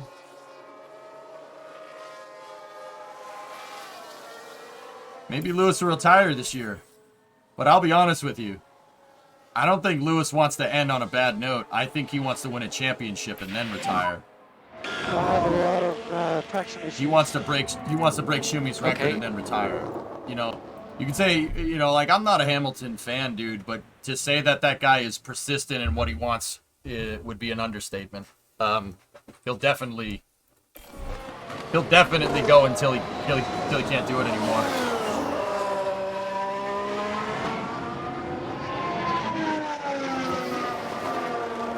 Red Bull and Porsche is off the table, so Porsche is looking for a new partner. Favorite 80s F1 driver?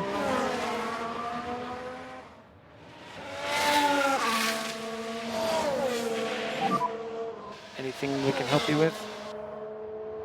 The car was great. Felt really good. Okay, good. Then is the easy answer there, but I don't know. Does Gina Lisi count? But yeah, Gina Lisi was a little later. Berger? Gerhard Berger was a good driver. Frost is good. Yeah. Frost was a damn good driver.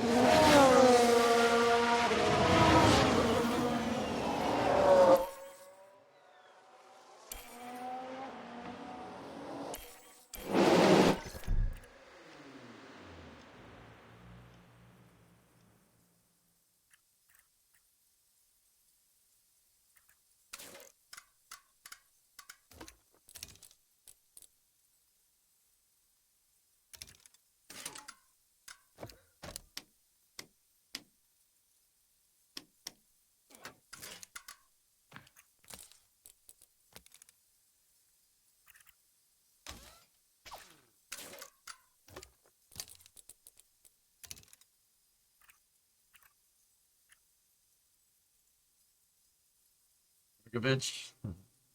Lauda was still around until 84. He won in 84 with McLaren, and then he left. Who should you replace Yuki with? I don't know.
Okay, let's try that. 6 laps left on those.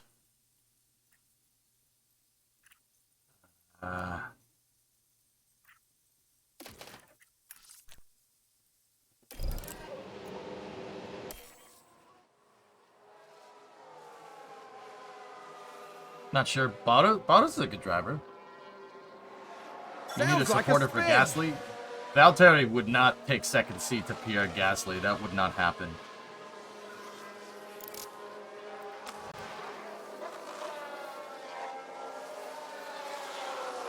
Yeah, so get Logan Sargent, Jack Doohan, Nick DeVry, Oscar Piastri. Those would be good drivers to support Gasly.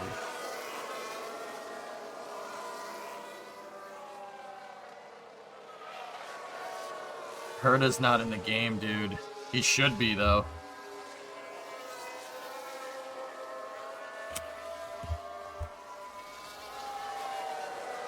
I wonder how much each driver got for likeness rights for this game. Gasly Ocon.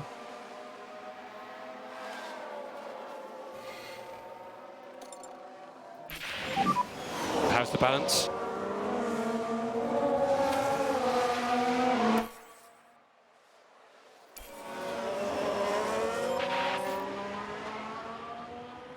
They got paid in exposure.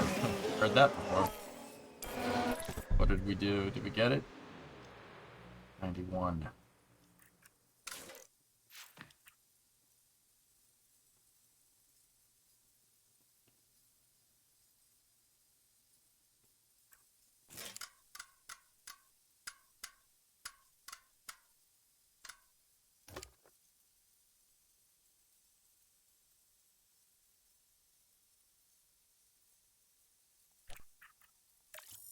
Gonna have to stick with 91, guys. I'm having trouble getting these cars configured today. And Mick's not gonna be able to get that last setup. Why did Ford pull out of F1? The recession? Okay, you're coming back to us now, Mick. The recession kind of ruined Formula One, to be honest with you. Formula One was really, really fun up until that point. Yeah. A lot of teams pulled out entirely out of Formula One and they haven't come back. BMW used to be in Formula One. Ford used to be there. Lamborghini, even though they really weren't there in 2008.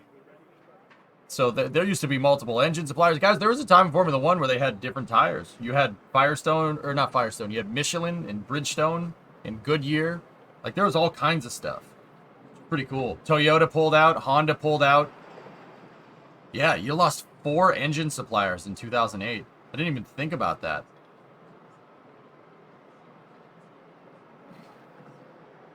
Yeah, maybe Sevi. Yeah, 2008 sucked. And then 2009 just Ron GP. It was lame.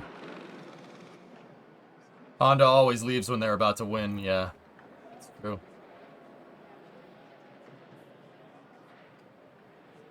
Yeah. Bridgestone and Michelin guys pulled out in 2008 too. Pirelli replaced them in 2009. Yeah. Formula 1 in 2009 and Formula 1 in 2008 are two different things.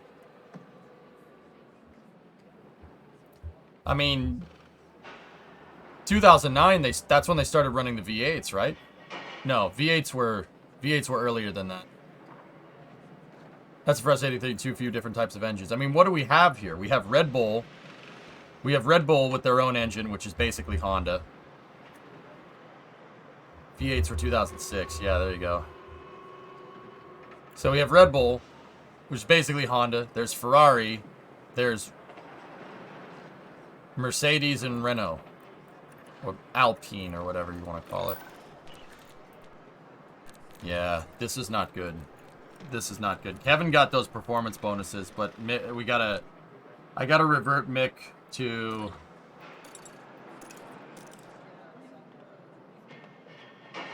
Yeah, that setup bonuses is gonna kill me.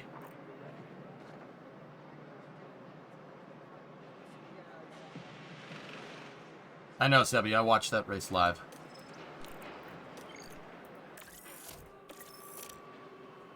Yeah, we need to revert him back to that.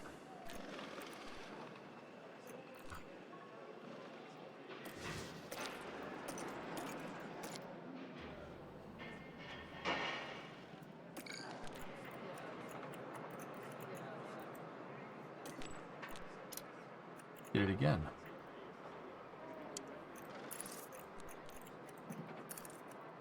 Yeah, you can always adjust that damn fuel setup.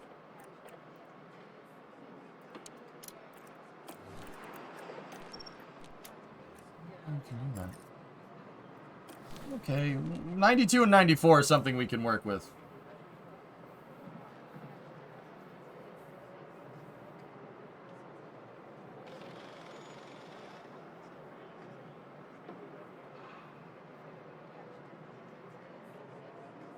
Yeah, it's a, yeah. Interesting.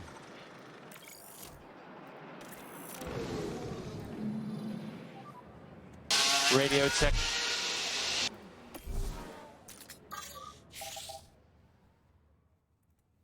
Okay.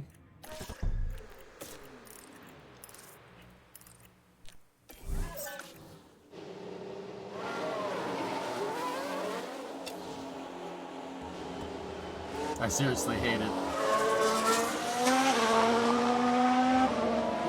Yep, me too.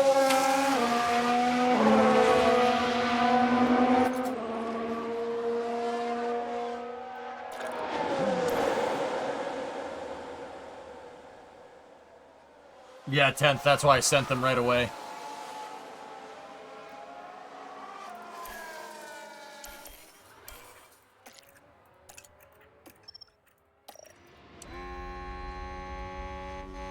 $31.9. 31.2. Mick was faster in Sector 1 than Kevin. No, Grab Shark. I'll check it in a moment.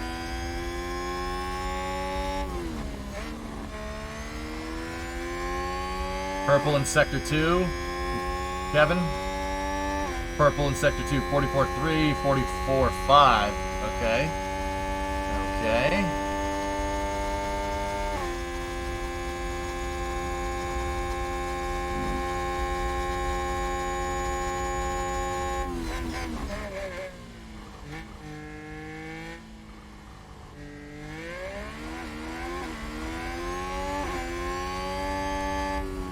$145.8. This is $145.5. Yep. Okay. Okay.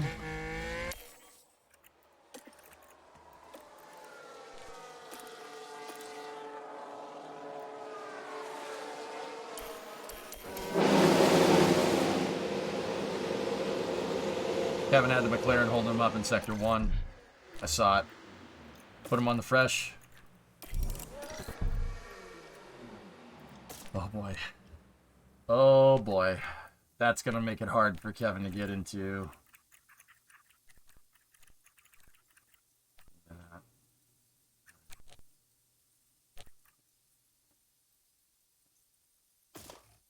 know what? I'll let it ride. We'll let it ride. I know those tires aren't gonna give us the best result, but Kevin is usually fast. I trust him. We need that fresh set for Q2. I'll take a little bit of a gamble. If he doesn't make it, I know Mick is going to. Try to send them in the gap when everybody comes in.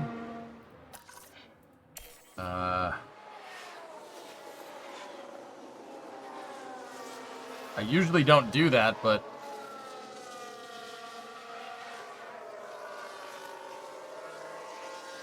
Someone spun out.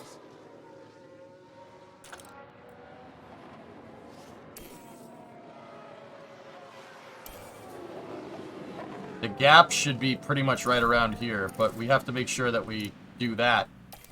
Because, yeah, see the fuel? The fuel does that thing where you can actually get less fuel and it does the same thing, or at least I think it does. All these guys are coming in. Are they on in-laps? Everyone's on an in-lap right now. Alright, we can send them right now. Okay. I mean, this is a gamble, guys. We're already gambling with Kevin. A gamble on a gamble usually isn't a good idea.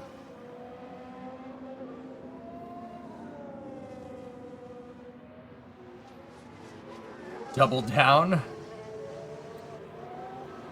Okay.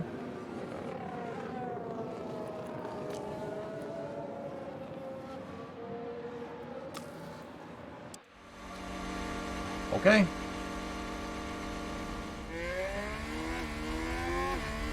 Try to take Kevin a toe-ish.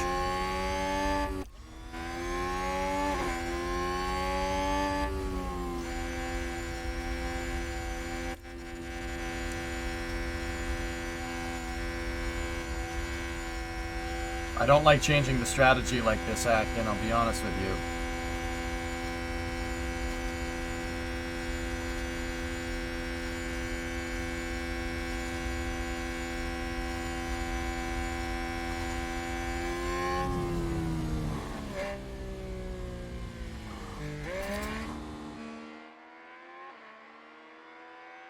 We're gonna get stuck.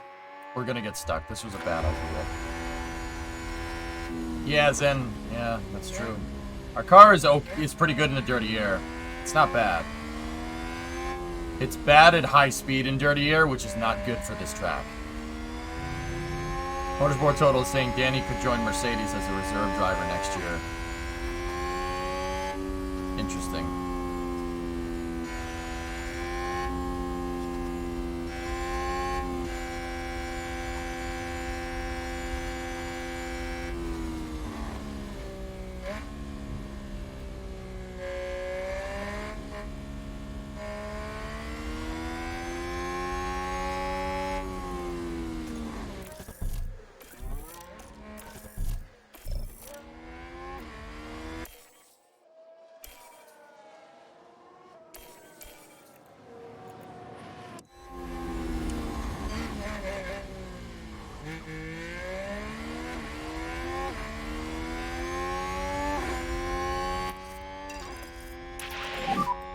All the pushing you can get. Copy. Yeah, this was a bad idea.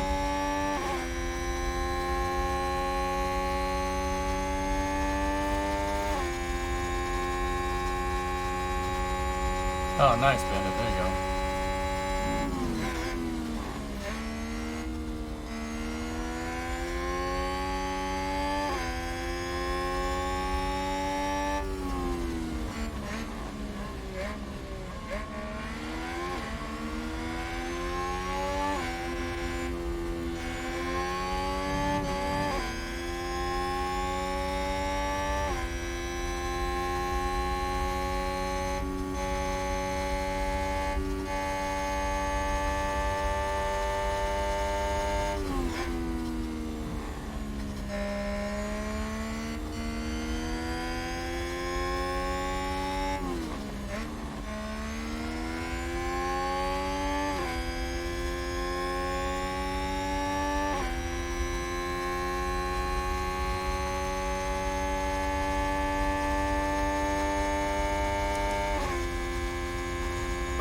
We're not making it. We're not gonna make it into Q2. Yeah, we just missed the cusp of it acting, which really sucks. But it is what it is.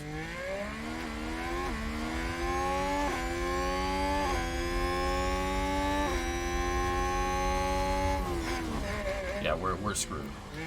We are absolutely screwed. If Magnussen stays in, I'll be shocked.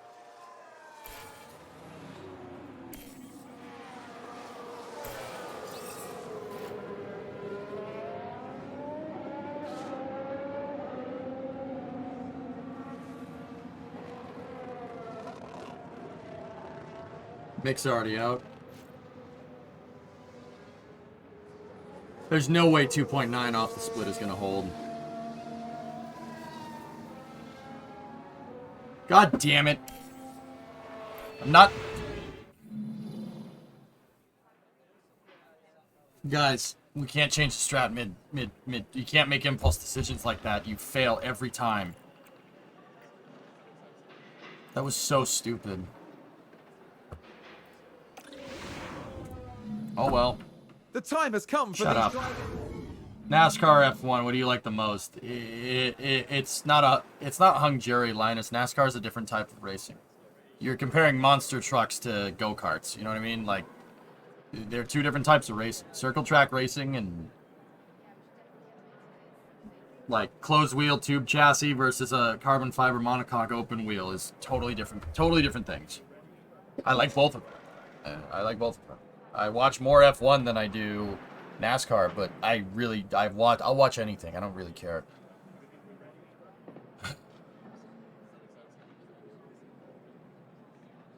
Look at it this way, more dev points for overtake. Yeah, but we failed the sponsor objective because I'm an idiot and changed the plan. Don't change the plan. Don't change it. Don't do a Ferrari.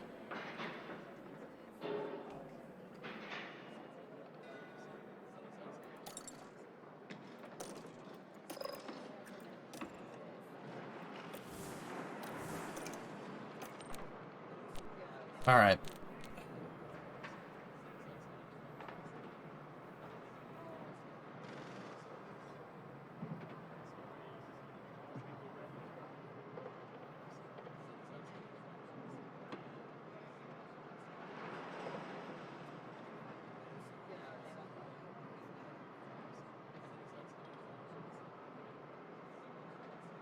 Sorry, the light. I changed the light mount over there today.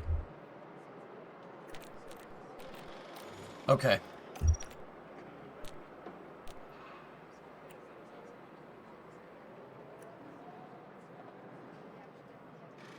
I'm going to watch this. It's too late. I want to race right now.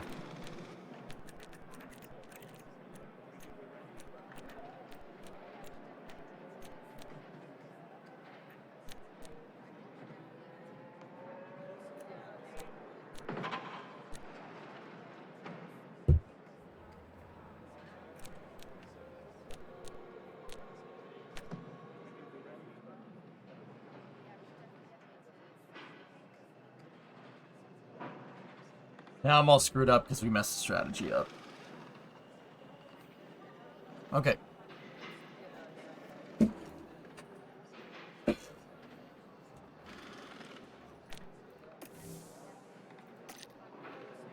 says we might get scattered showers, but it said it was going to rain on Saturday and it didn't rain.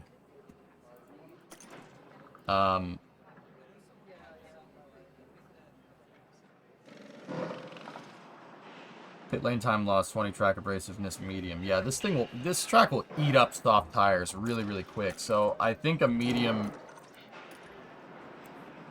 soft medium is on the table, but that's if you like managing the tires, and that's not something we really do. That's not something we really do here.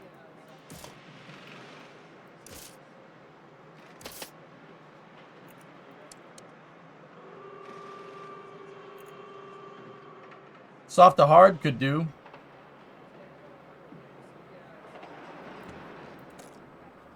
Yeah, it looks like no rain.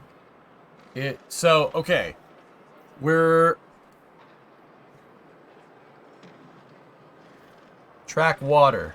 Oh yeah, we got a little bit. There's gonna be a little bit. So... Track rubber and track grip is going to take a hit right there. What tire would be favorable?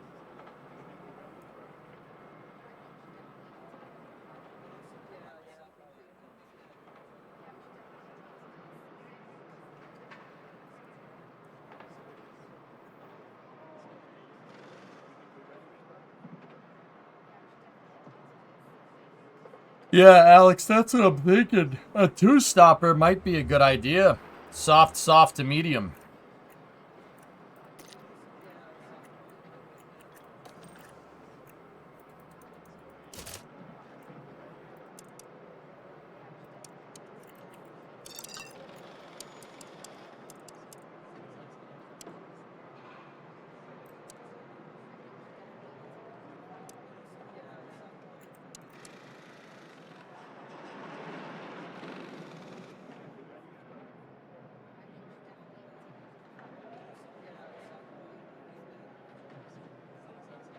We got a lot of pushing to do.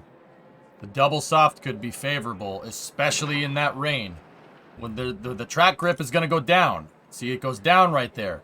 If we're on a soft tire pushing, lap 15.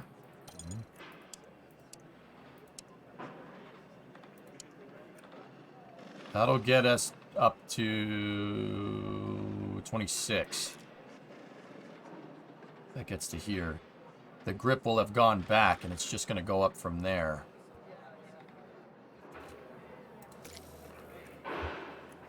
When does that stuff start? It's predicted to start around lap 18. Okay, all right. How about we're already gambling. We're already way off the script, so screw it.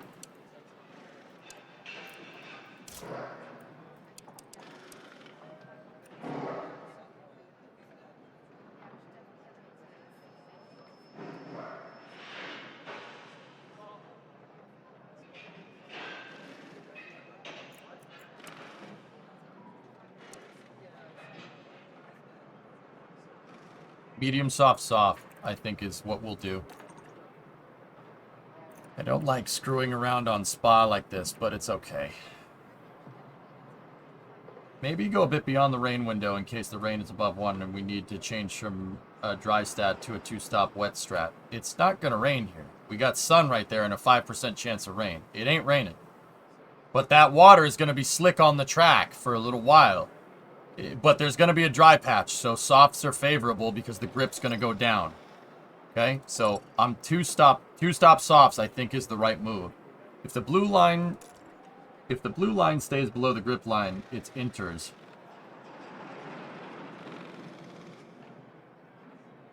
If it goes over the grip line, it's wets. For that little bump, I bet you don't change and it'll be fine. Just keep checking it. It may or may not rain at all.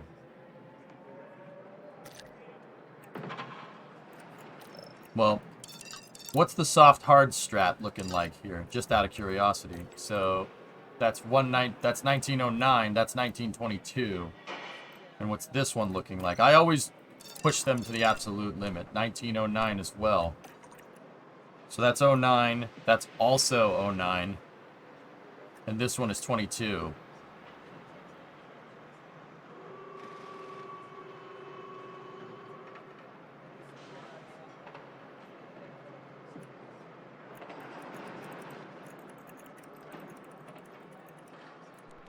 See, there's a huge potential advantage right here.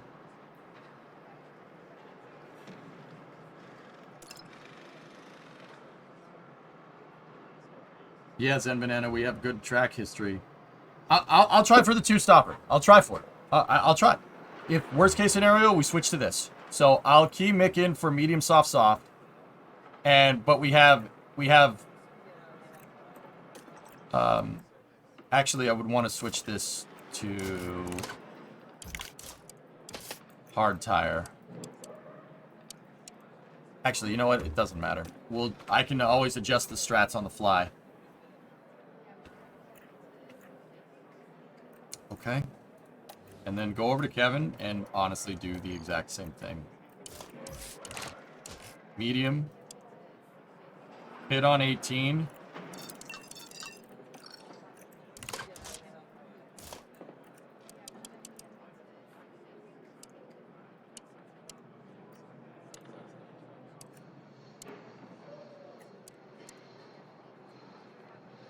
Actually, Kevin's on 17. Yeah.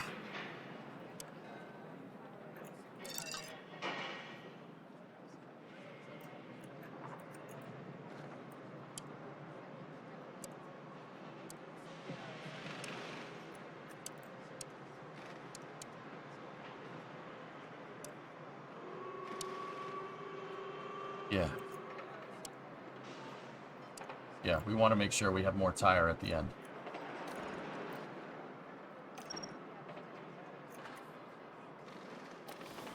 Hey, Yanni, what's going on? I'm saying I like your strat. Just keep first stop consistent between the two strats. Just need to switch between inters are hard to last depending on the rain. Yeah. Mick is... They're both going to pit on 17. Yeah, I think it's going Squishchin, but I you know what? I'm kind of feeling the race setup racing right now, so we can always cap. We'll always watch it back in a second during Space News. I'm not too worried about that, or get the clip notes. Hey, RT, what's going on? Yeah, Mick somehow got 97% confidence. He was 92 a second ago, but.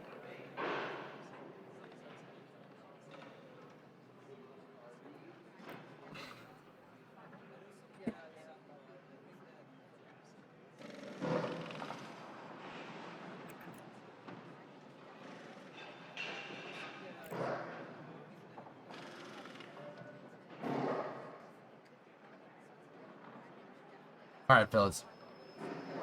I'll be right back 1 second. I'm going to use the restroom before we do this. Be back in a moment.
All right.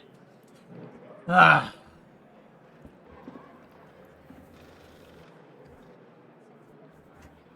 There's no refueling in F1. You fuel the car up at the start.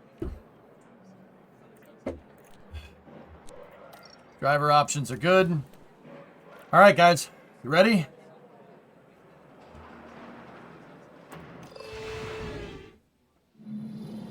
The drivers have now taken position on the grid, and Looks it's wet. looking like a cloudy day.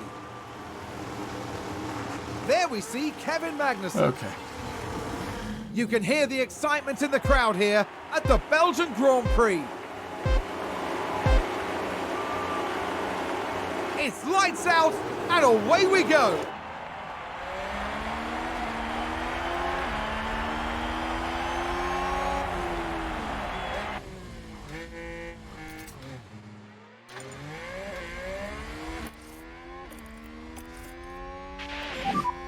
Good job.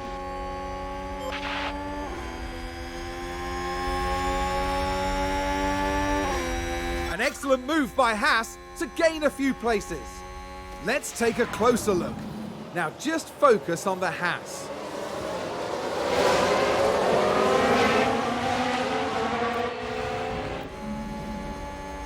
Hope our car ain't damaged. Nope, did no damage. Okay. Okay, we got Danny. Nick's going for it.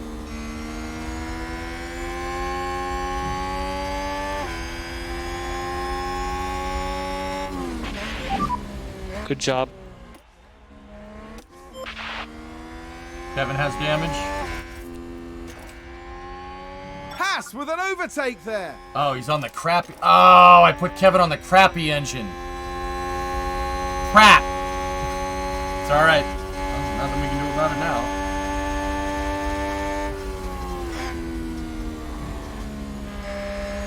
He'll be all right. I think Mick's engine is in way better condition. Oh, 56. Oh, okay. No. All right. Sweet. All right.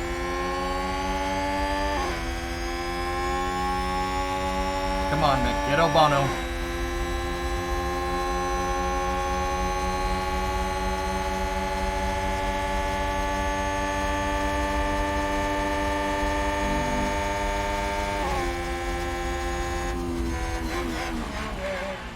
Hopefully that two-stopper saves us, Nardog.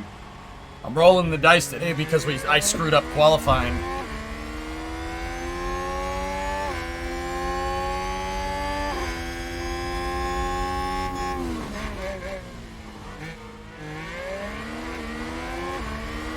Yeah, explosive, right?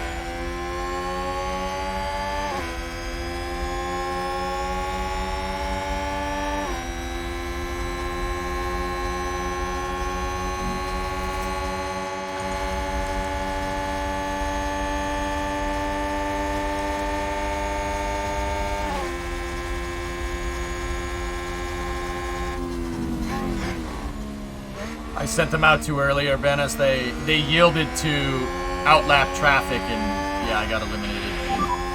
Okay, nice work. Kevin got Danny. Very good. Is that a new race position for Haas? It is.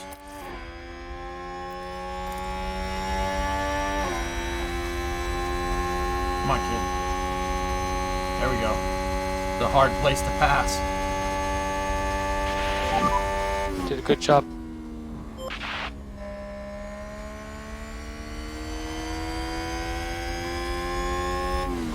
Haas with an overtake.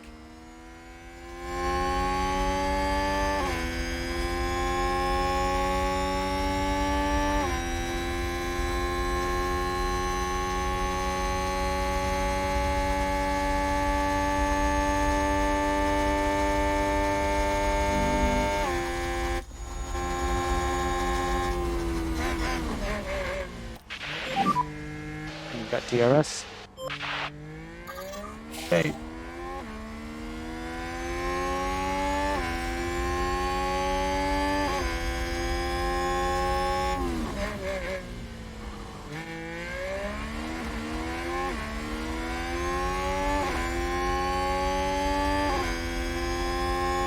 Nick's got to catch Esteban.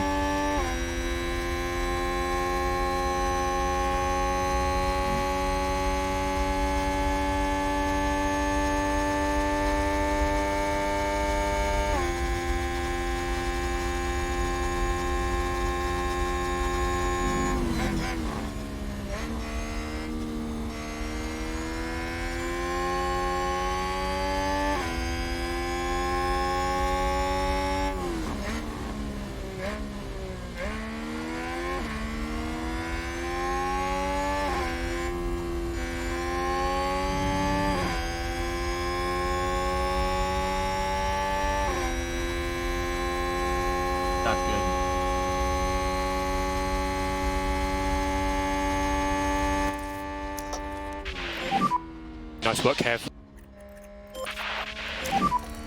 Load push. Copy that. Spa's amazing acting.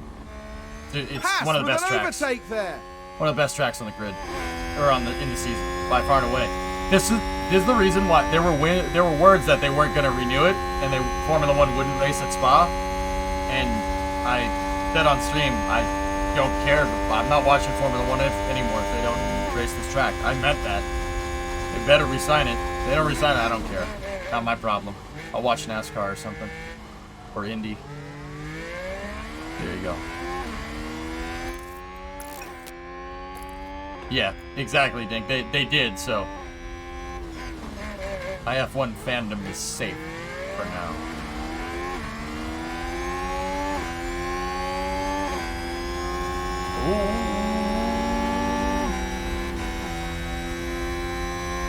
Dangerous to pass here. Wait for Kemmel. Feeling confident in this race? I'm confident for points. Probably not a podium, unless our strategy pays off.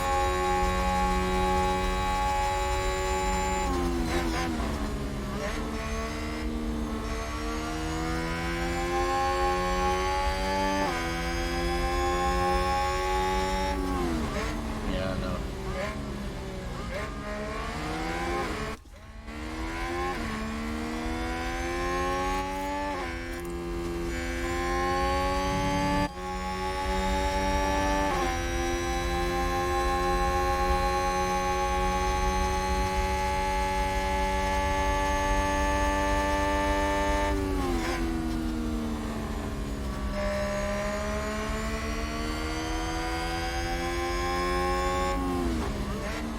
Yeah, Infinity, I'll be with you on that one. Sometimes, like, this is not a good representation of how the drivers drive. Like, the animations aren't exact, but yeah, they do that sometimes to get out of the dirty air.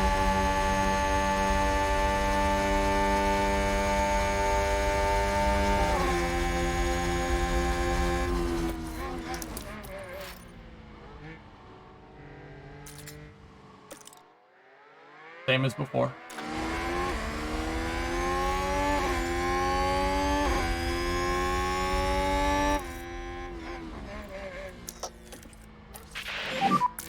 Load push. Copy. Okay, more lift and coast, please.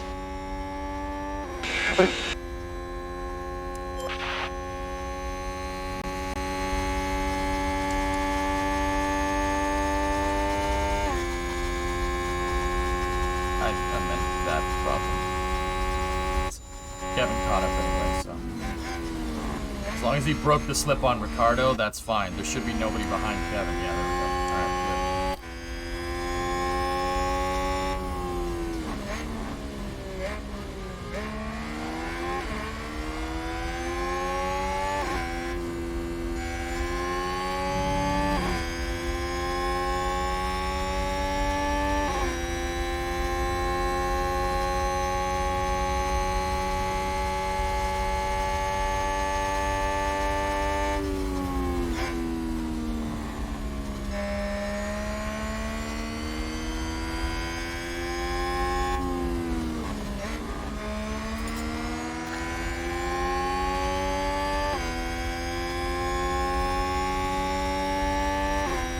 Nick has the better engine, Tessa.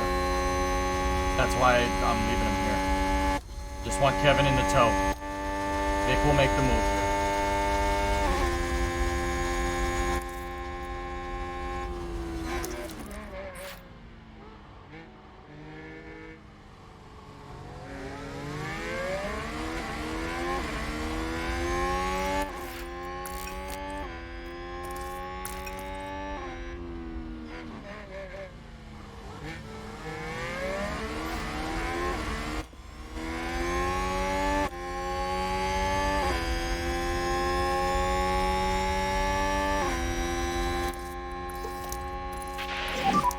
Charge on, charge on. Copy. Yeah, it's gonna be good.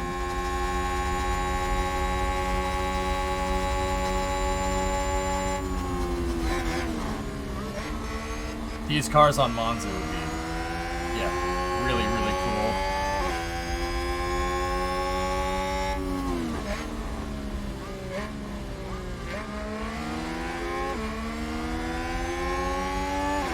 It really depends on the driver's stats, to be honest.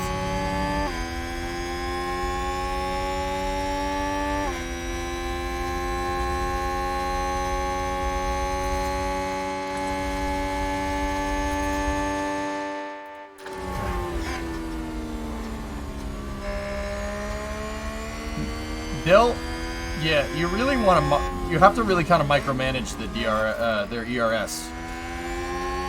The DRS they do automatically, but if you're really strategic about this, like right now, I have them both set to harvesting. The reason why is I want them to charge up these batteries so they can make a push at these couple of cars here. We got a pretty good DRS train, like 8, 9, 10, and 11 are right there. Sunoda's the front of that train, and even then, there's 2 cars in front of him. There's Zhao and George right there. And then there's another gap to Gasly, who is up here. This is where we should be, but that's okay. Basically, if I have them charge their batteries, as long as they stay in tow for the DRS to work, like this, like see how they're right there with these other cars? We can harvest all day. We can really harvest up the ERS. I'm gonna let Clogs through? Clogs, oh. He'll let himself through, trust me, or crash us out trying. His car's way faster than us. He's on a different, he's on a, oh no.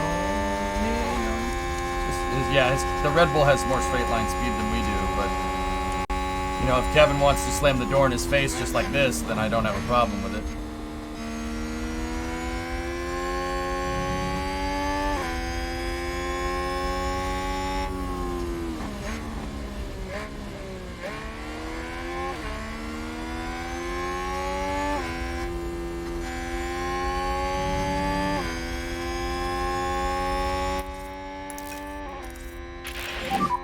Charge off. Copy that.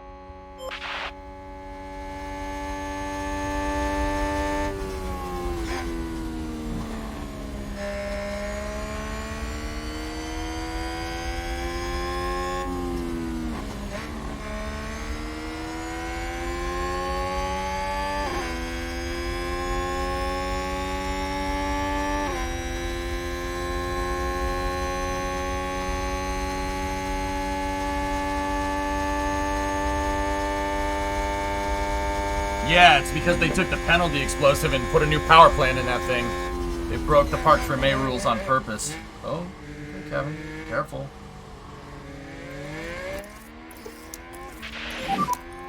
Charge on, charge on. Cover.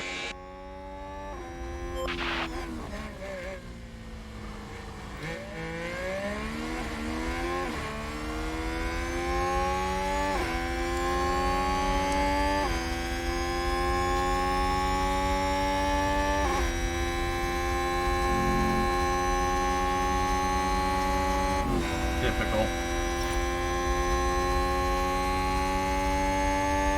Way to slam the door in my guy's face on Radion.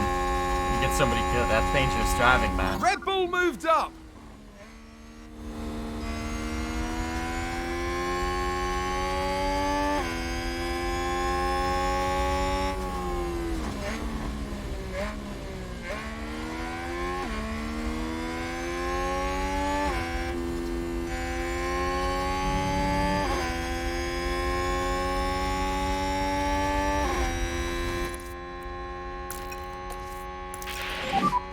Charge off.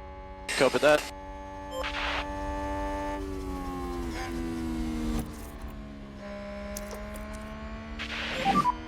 Mode push. Copy that.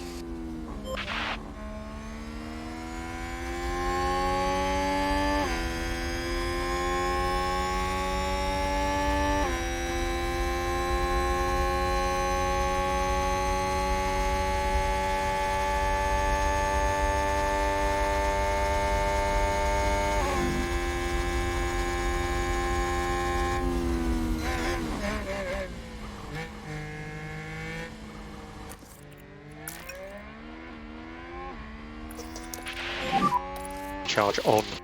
Copy that. So we just need to go charge on. Copy.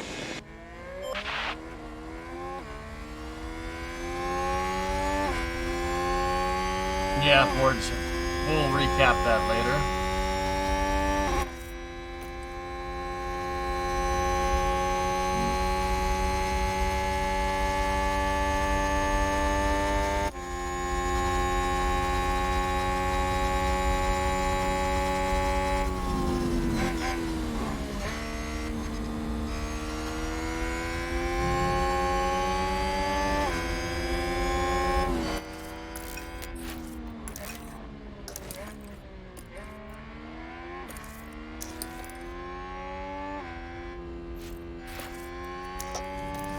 Red Bull gained a place.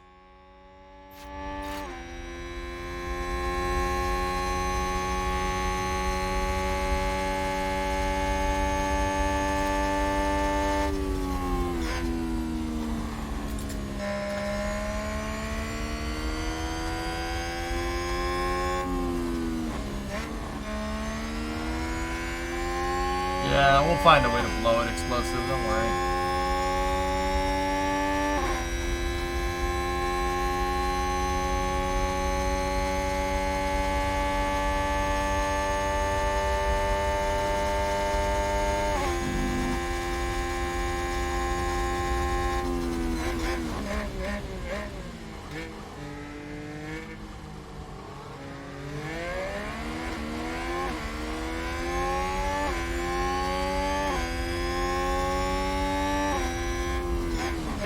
I had him harvest, knowing that the full well that the gap to Ocon would disappear.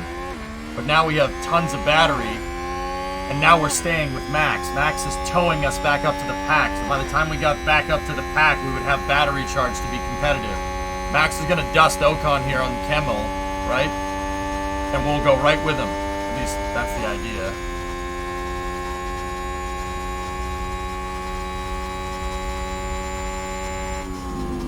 Either that or he's just going to pull away. I think he's on a soft tire. No, he's on mediums. Ocon and Norris are on softs.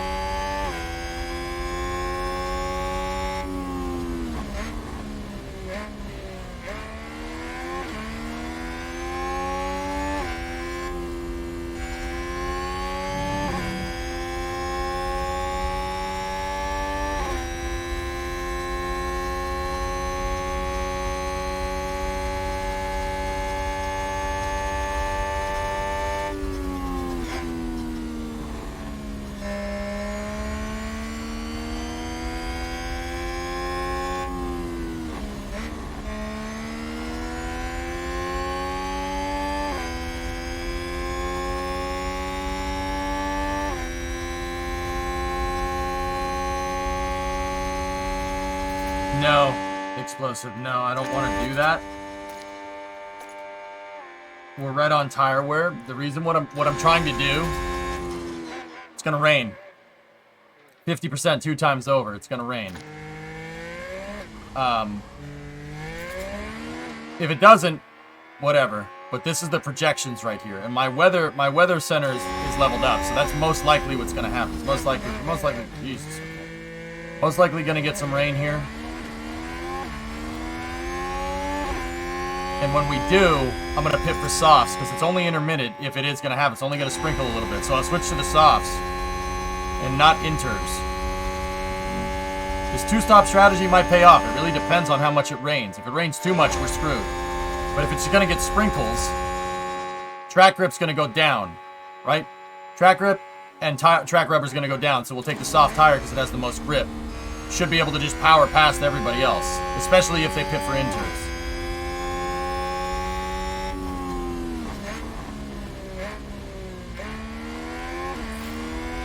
Sector 2 yellow.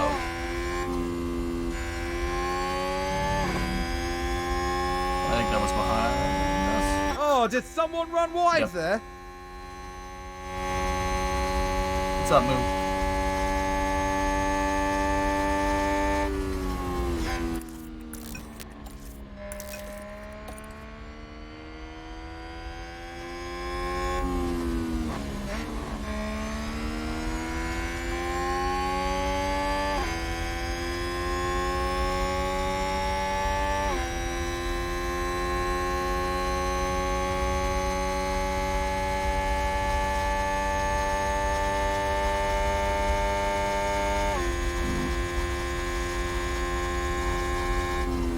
No, you can't drive. You're the crew chief.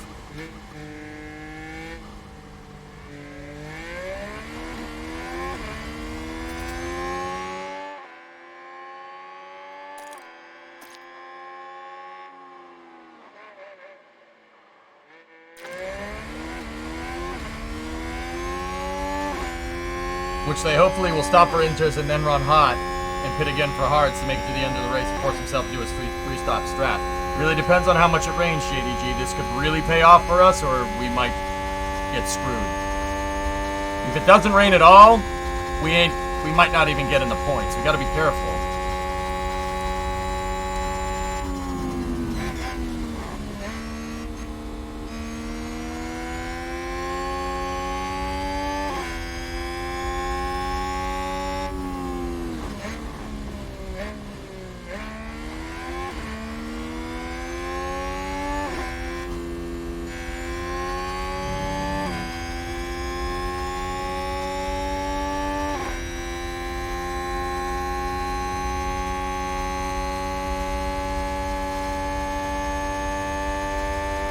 Yeah, the animation around the corners is a little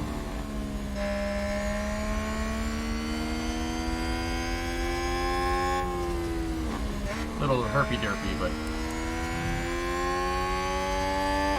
yep.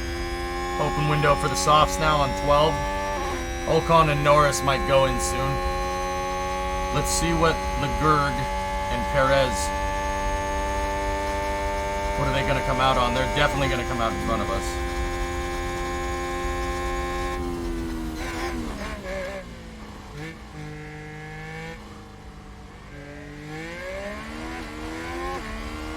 Everybody that was on softs went in the pits.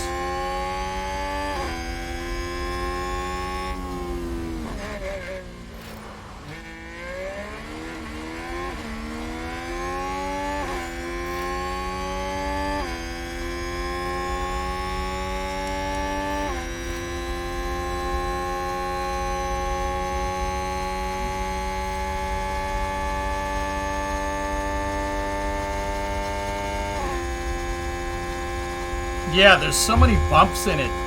Dink, it must be Codemaster's track. Dude, this is definitely not a laser scan. Like, definitely not a laser scan.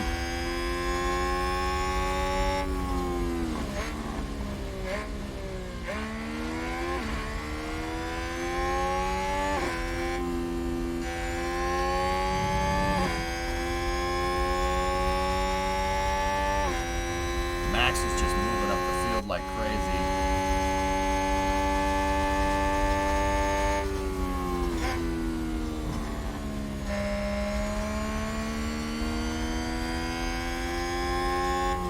I know, Yanni.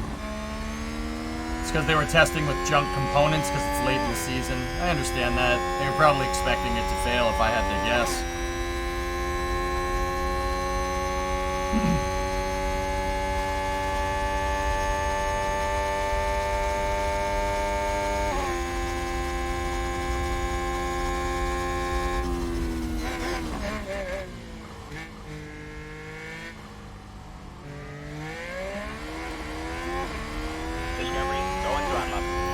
Rain.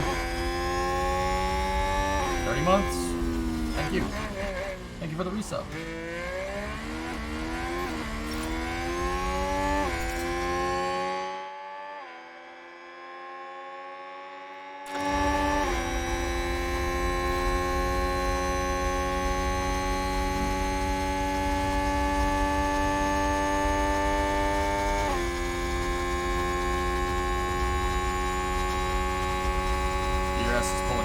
But Mick's falling off.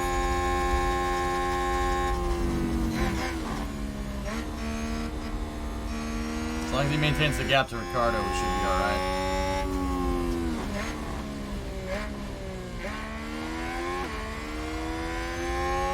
Like, Dink, look down here, like right there, coming out of Pouhon into the S's right here. There's a ditch. Watch. Watch it right here. Ready? Right here. Whoa, you see, the track doesn't do that. At least I don't think it does. I don't remember there being a ditch there.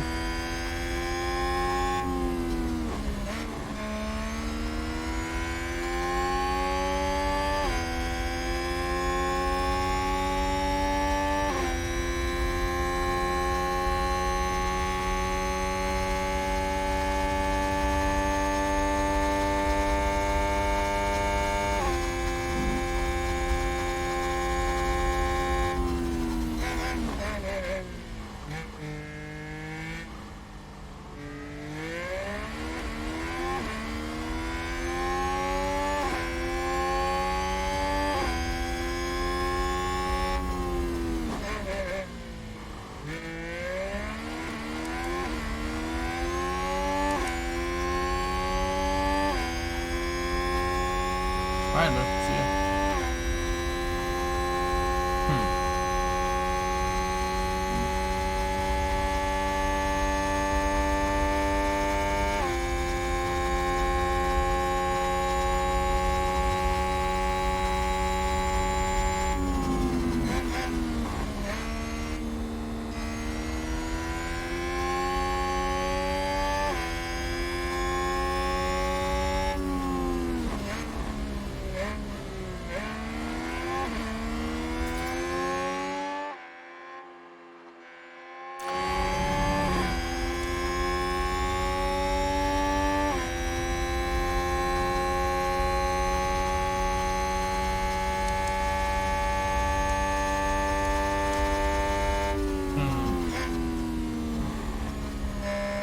I hope this rain strategy pays off, or we're gonna have a bad day.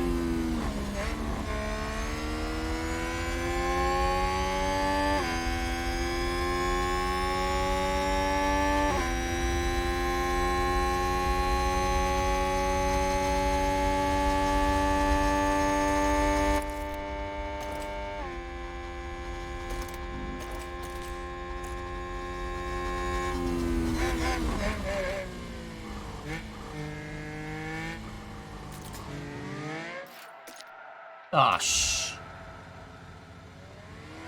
Here's the replay. Now just focus on the hat.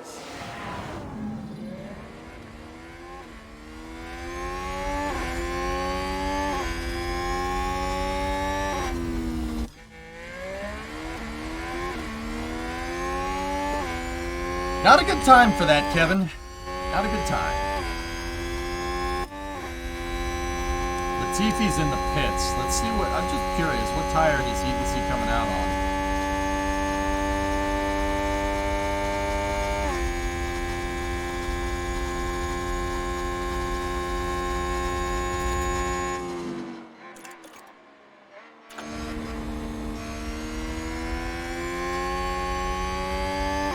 Kevin spun going coming out of the bus stop. Lost like 4 or 5 seconds. Yeah, let's see if he came out on the hards. The AI doesn't think it's going to rain too much. Perez and Leclerc went in, and they came out on the hards too. So the AI doesn't think it's going to rain.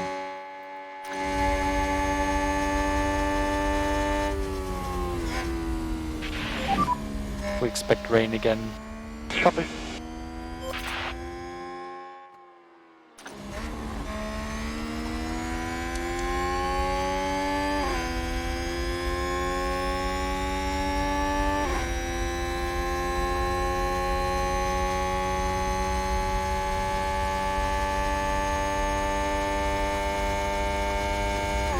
I don't know, Ish.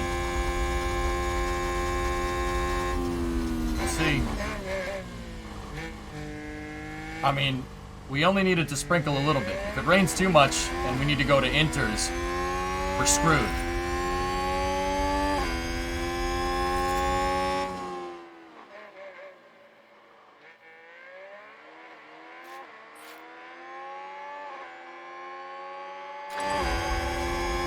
Danny went in. He went on the mediums. Interesting. Stroll's going in. He was on soft. Let's see if they put him on hards.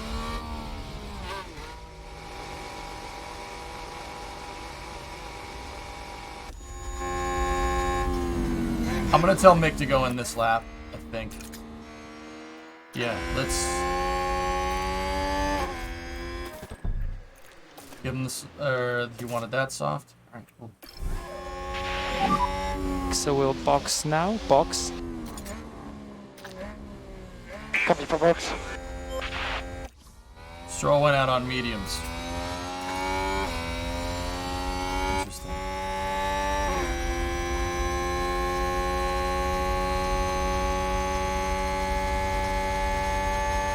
Cool, Semi. That's pretty neat.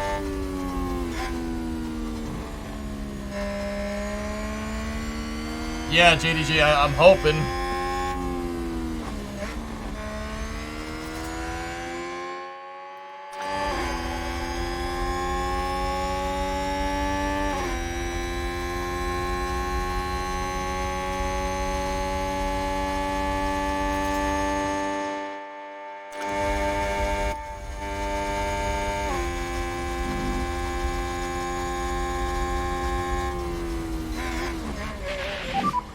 Pit entry. Okay. Okay, understood. And white line, white line.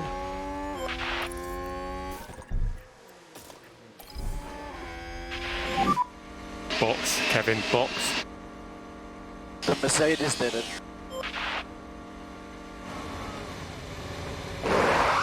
What?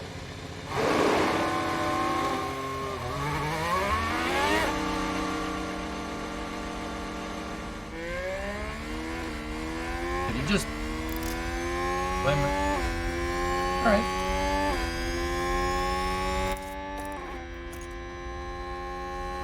Ericsson's fault.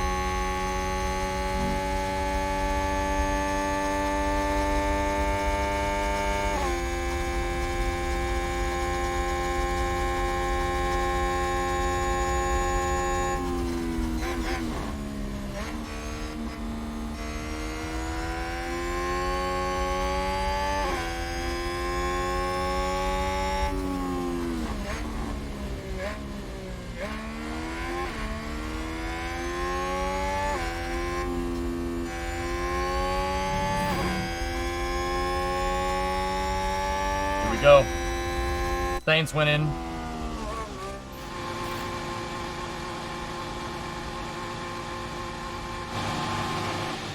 Look at Hards. Ferrari screwing up the strat as per usual.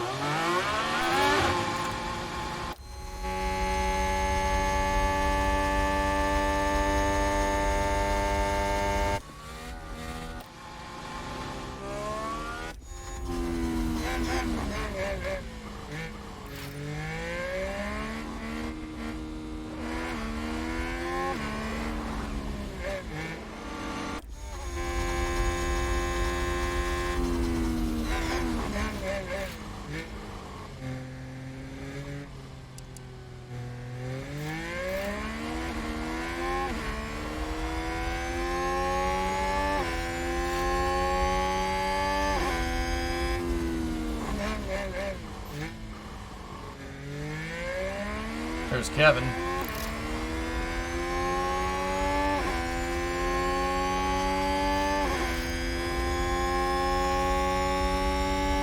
seeing if any of the AI is registering is going inter. Rain's going down.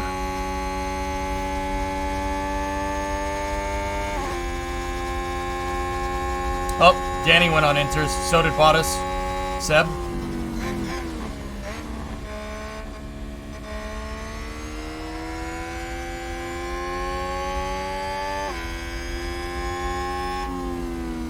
Hey, Intangible, all part of the plan.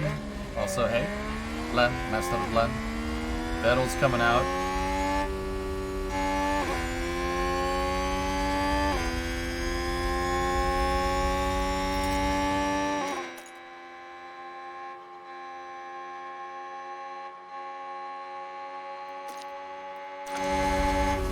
Saints went in the pits again. He just went on hards.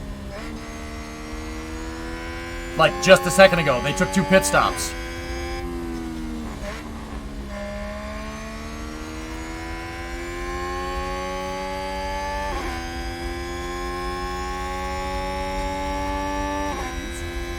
Please!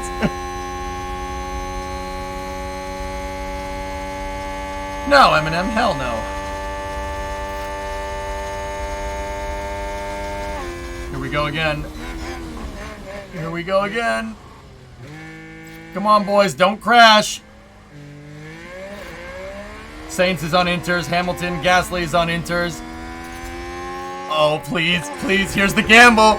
We got what we wanted. It's just, now it just needs to stop raining.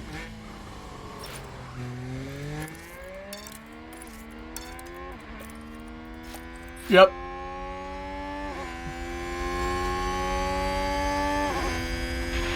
Yeah, you know what? We need a back off. Just standard. Yeah, copy. Okay, back off. Copy.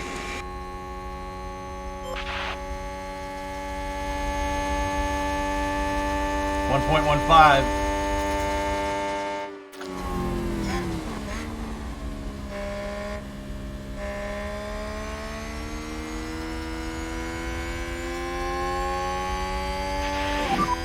Is it improving at all? It looks like to us it's not raining. Copy. Oh man.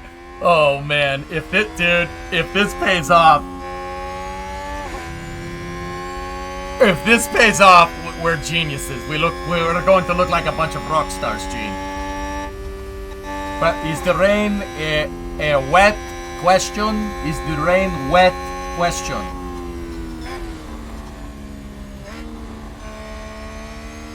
Checo, Leclerc is in pits. They're taking inters.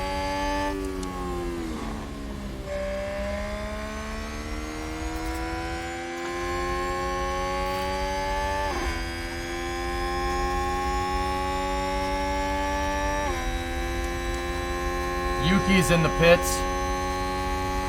Russell went in. Is Zhao gonna go in?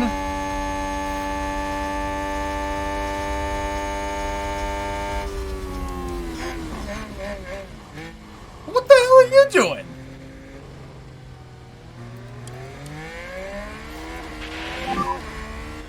Oh, Red Bull moved up. Mode push. copy.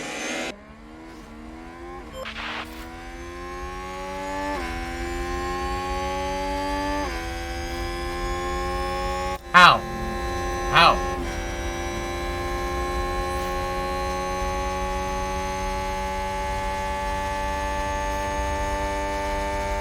He's on inters. How is that? Red Bull gained a place.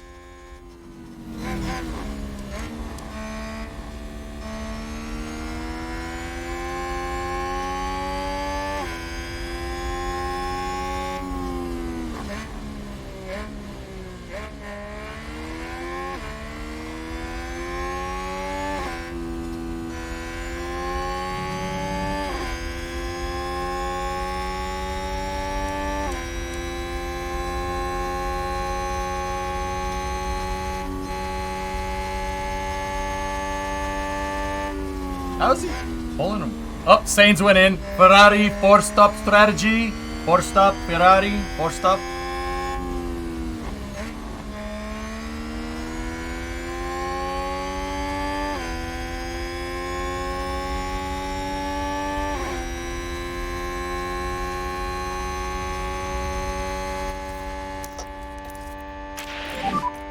Mode push. Copy that.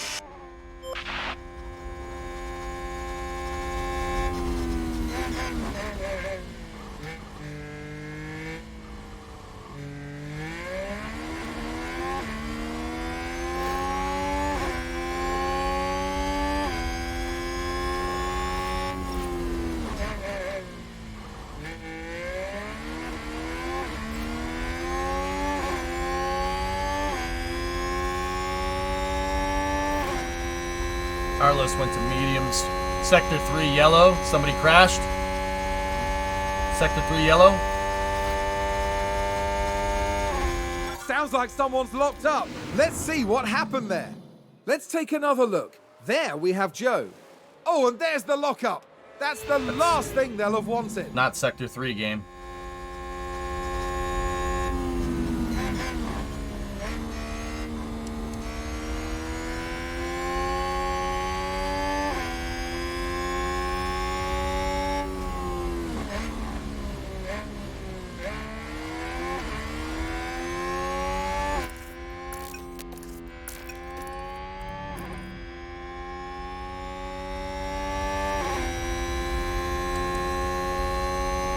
So Hamilton, Leclerc, and Perez, they ain't using softs till the end of the race. There's no way that's happening. That means they're on a similar strategy to us. Gasly and Sainz. Oh, Perez went in the pits again.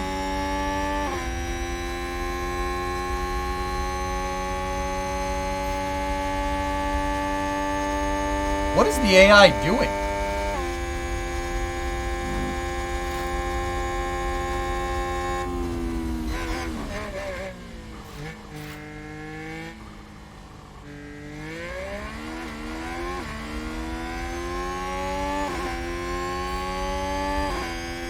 That sounds like someone's gone wide there.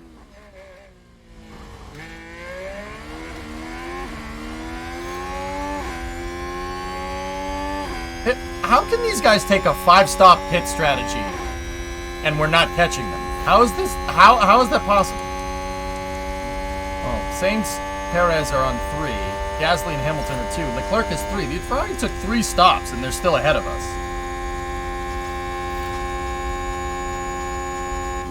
We've got a crash on the track. Somebody crashed right there. It was an Alpine. We just had a crash on the track. We can take a look now. Okay, so there we have the Alpine. I'm sorry, like, they're better at pit stops than us, and their car is faster, but they're not that much faster. There's the crash.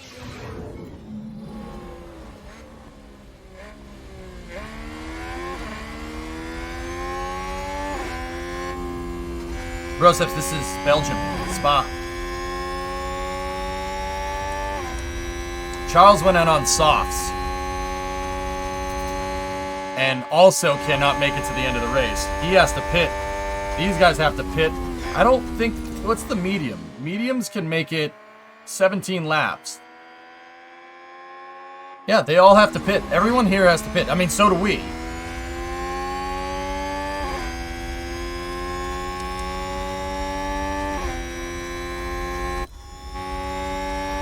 Ah, Yuki Sucknoda is behind us.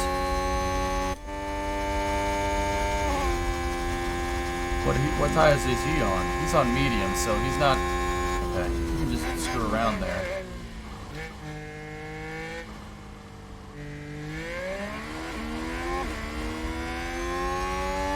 Did I see your last? Nope. I didn't. Just got home from work. How are you doing? The O2 sensor is expensive, so I think I'm just going to solder the wires back together. Okay. That's fine. Solder them up. Electrical tape it up.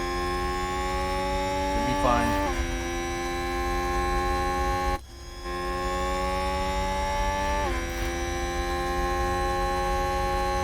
Alpha Tauri gained a place.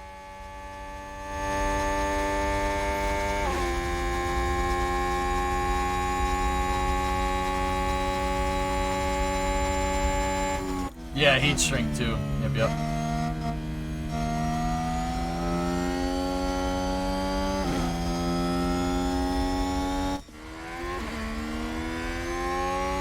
Ah, man.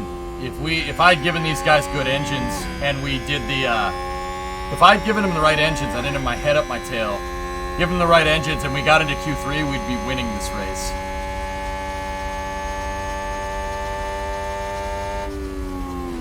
What did I finish at the Hungaroring? 3rd and 9th. Yeah.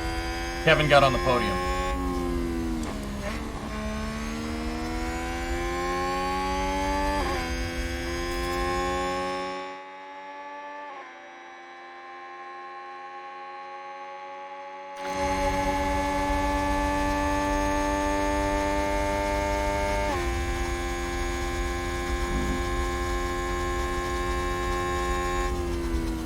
That's right, Pine. All aboard the Steiner ship. The Steiner ship has gone from my boat to my fishing boat to my yacht. Yes, now we look like we have a gigantic yacht. Someone's run wide. Stroll running wide, okay. All is right in the world.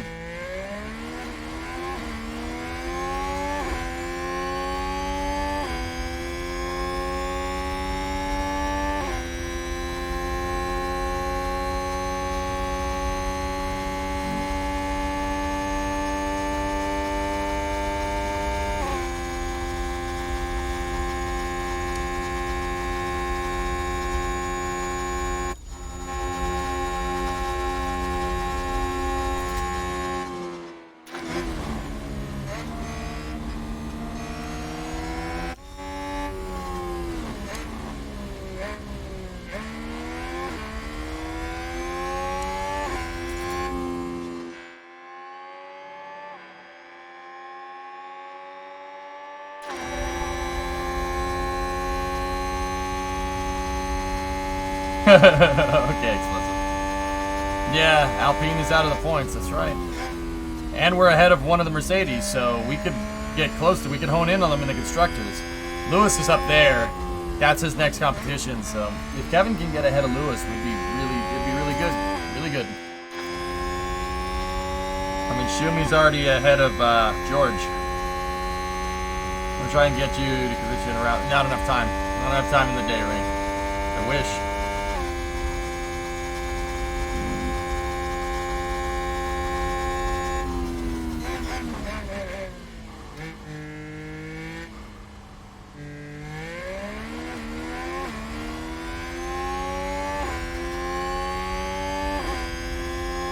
Understandable. Have a nice day.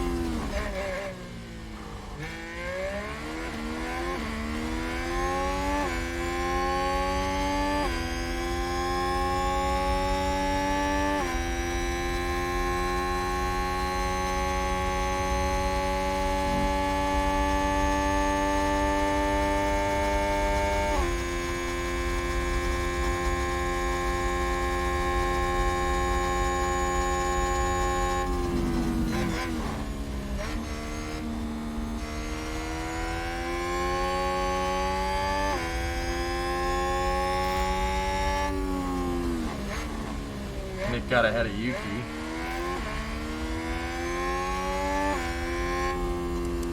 Is that a new race position for Haas?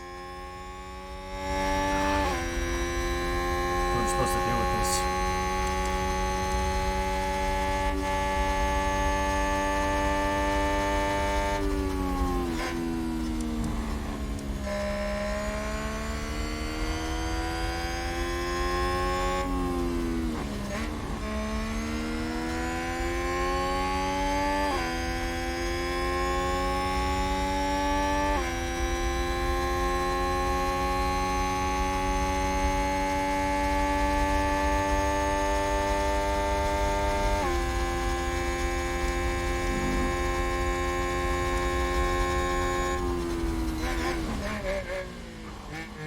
I don't know, JD. I don't know how they could do a 3-stopper to R1. Were we that far behind?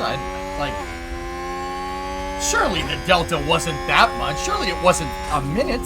They've done 3 stops, or 40 seconds. There's no way. Like, I don't understand how Saints has done 3 stops, and he went from medium to hard to inter.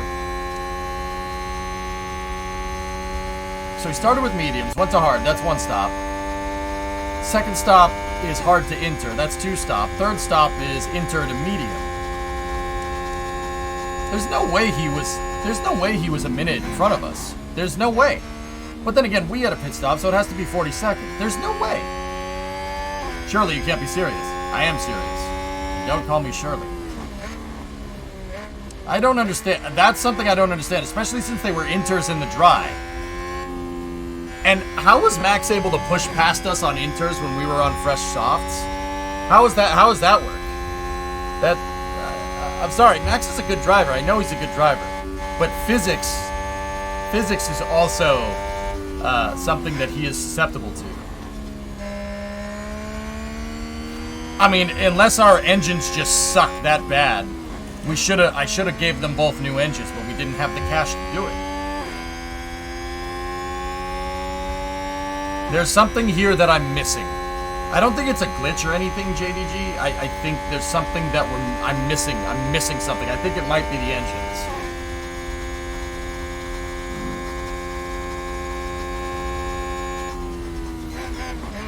Max, in this house, we observe the laws of thermodynamics.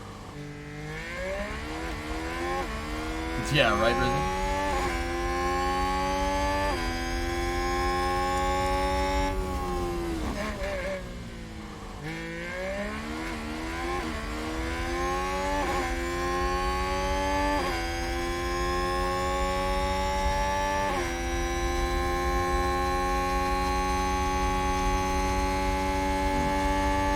Yeah, interesting. Yeah, not being in a group and no DRS. Yeah, we're kind of out in no man's land right now. But it's better than being back here, because that's where we started. I'm pretty sure nobody here can make it to the end. Maybe Gasly and Saints. Wow. Wow. What do you mean, wow? What are you talking about? Oh, Yuki. That's a position gained for AlphaTauri. Tauri.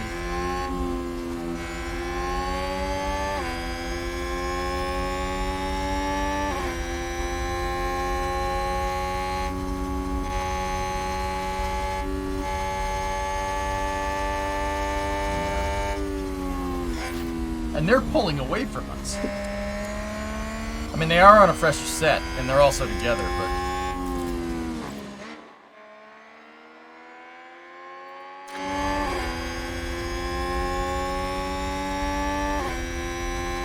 It's not good. We're not doing good. 45, 74, 56. I forgot to switch it over. I think that's what's killing us. That's what we're not taking into account. Mix is not that much better. 53, 75, 46.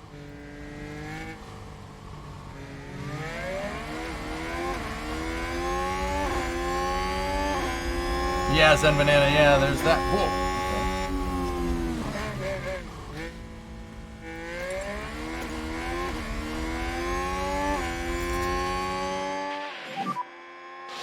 Good job.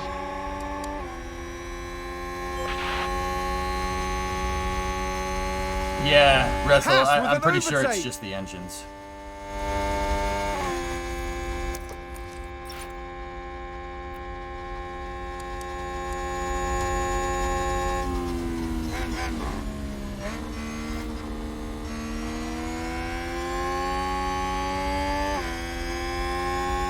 No, I didn't explosive. I was here.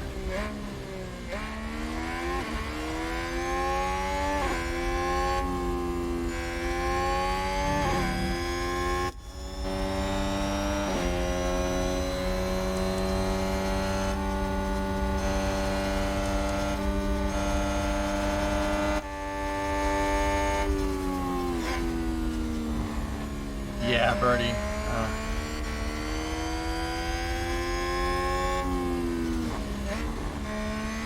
Yeah, I think it's the engine that's killing us. But we might be able to salvage points out of this, which is good.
Hey, Blim.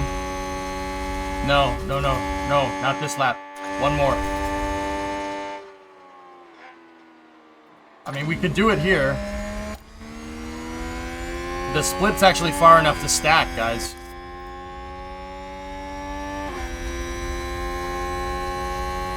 I gotta look at this strat one more time. Yeah, we can do it. I'm in. Let's do it.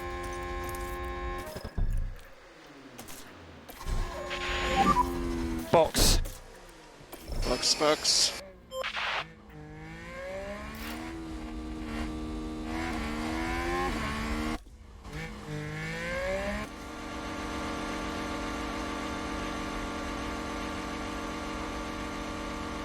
Now we pray.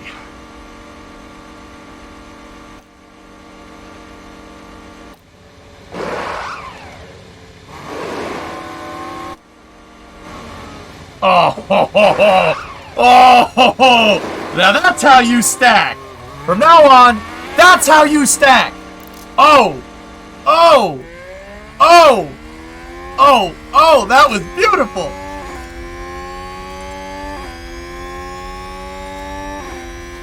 Perfect. And Magnussen got out in front of George and Valtteri. Wow. Okay. All right.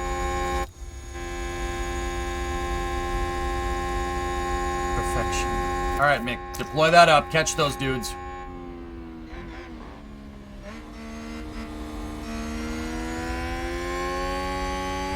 Get in the tow. Come on, kid.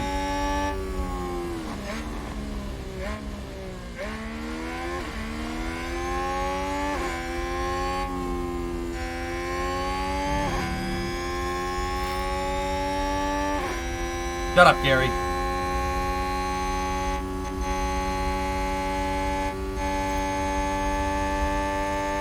You front end or back end? I'm a full stack developer. We fuck smashed that pit stuff. We absolutely destroyed it. It was quite good. Max about 44 seconds off first at the moment. Let me see. Yeah. These guys, anybody that's plus 20 is susceptible, that will jump on the pit stops. Anybody that's less than plus 20, we're really not gonna look too good. But this is still gonna be in the points, I'm pretty sure. It really depends if Gasly, Verstappen, and Tsunoda pit. It doesn't matter if Sainz is gonna pit. But there are these guys, you know, Leclerc, Hamilton, and Perez, like, maybe. I don't know. Either way, you know, as long as nobody screws up here, we're gonna end up in the points, which is pretty good.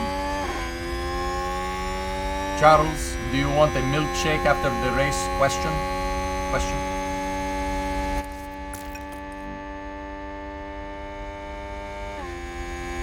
Thanks, Wolvie. Gatos.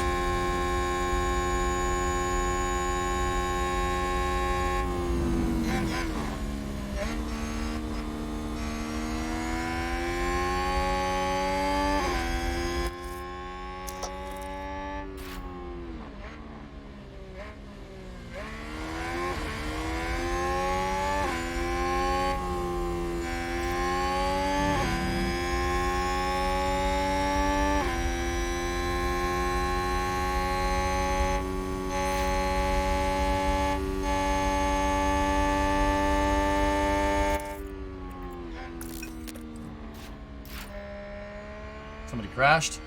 I think that was a crash. Let's take a look at the replay. Watch this. There's Leclerc. Energy recovery system. Savage car. And that's an off. And a big off. What's DRS? Where is DRS detection? Going into the bus stop here and going through Radion.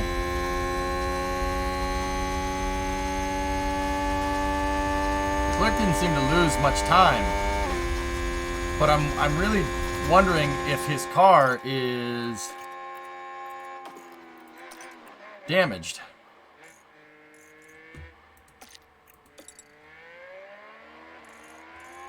Oh, his gearbox is junk, huh? Engine is good. Yeah, see, he has the new engine.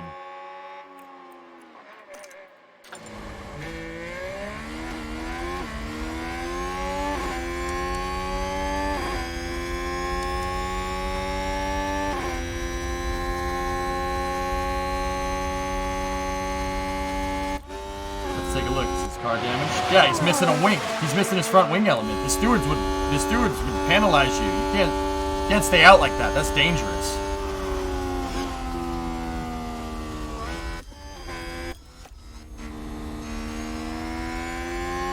Let's see if Ligord goes in the pits.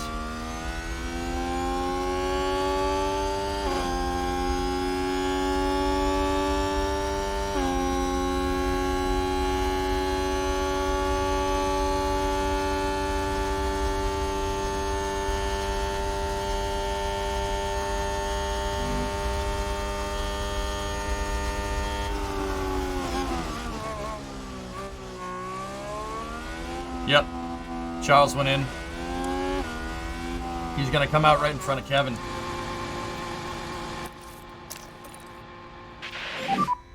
Load push. Copy.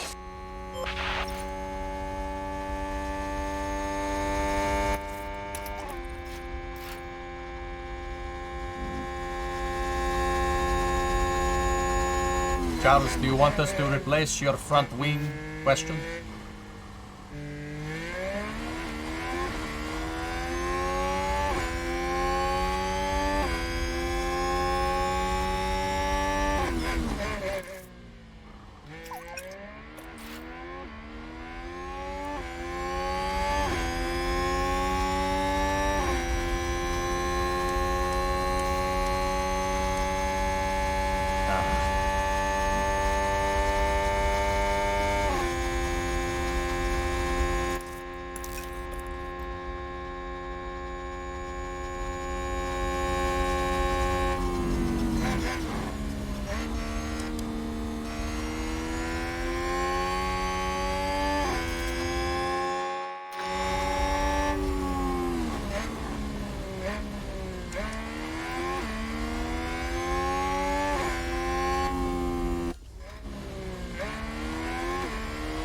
kid has nobody to go with.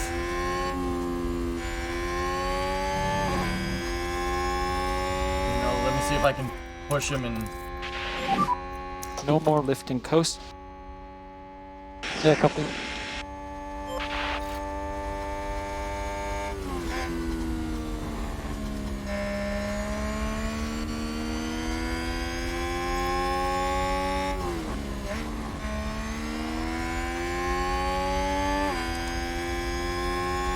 We have fresher tires than everybody else, but I'm not sure that's going to make a difference explosive. We can only hope that these guys that are like 47, 46, 49, 52 are all going to go in the pits. In which case, that's not these. We're not catching Perez and Hamilton.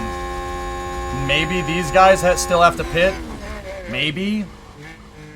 Maybe the AI got confused, but I don't think Yuki...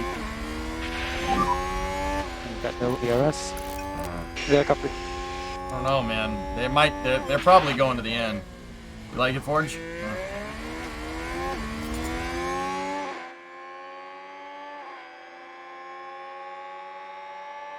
I mean, those guys with 40 though, they're definitely going to go in the pits.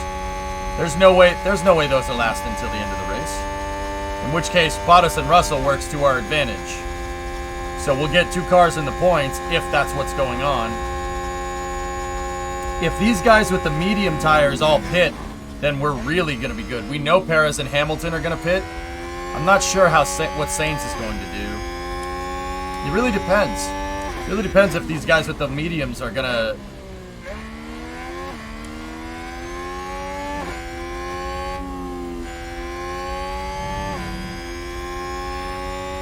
If the guys with mediums pit, then we're going to go up. We'll be up here.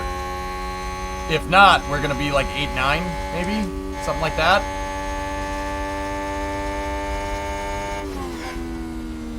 The clip is 30% Skigator. The tires, that's what the tires do in real life. They kind of just, they slightly go down, and then once you get 30, they go off a cliff. And the closer you get to 0, the worse that gets. So it's like an exponential cliff.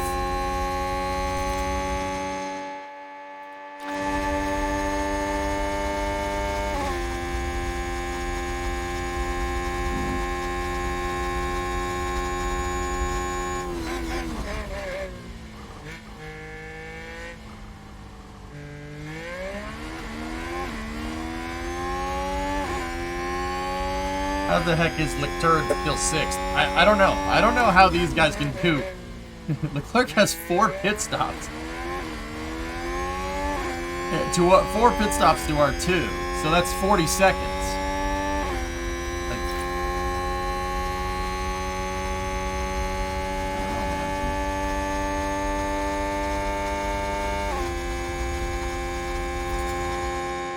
Does your engine make that much of a difference? I mean, I suppose, yeah, that would make sense. I'm just wondering if that's actually the detail. Like, I have no way to prove it that the engines are what's killing us. Yeah, he crashed and replaced the wing. Yeah, that's true. Yeah, that's a little weird. I don't know how Leclerc lost so little time there. Yeah, pace. I mean, that's the only explanation I have.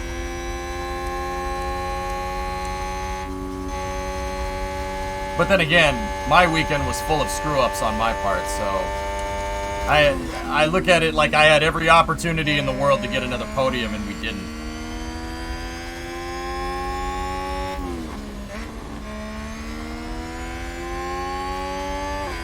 Yeah, I know, explosive. Right? I noticed that the game, when a car crashes, Leclerc hitting the wall like that should be a safety car, because there's no way he's getting out of that. Right? He crashed the car into the wall. But I noticed that it resets the thing onto the track instead of declaring yellow like it should. But yeah, I'm not 100% like why the game would do that.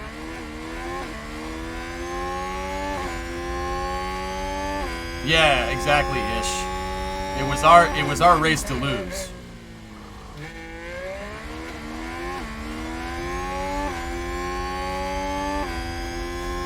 Yeah, pretty much helpless, yeah. I don't know, Explosive, I'd have to look.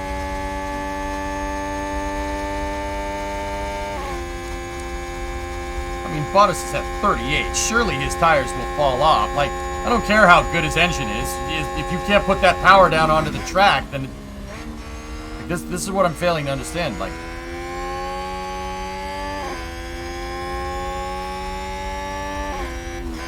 yeah, maybe JDG. Yeah, the animations could be off, and we know the animations are off when they drive around the corners. So, yeah.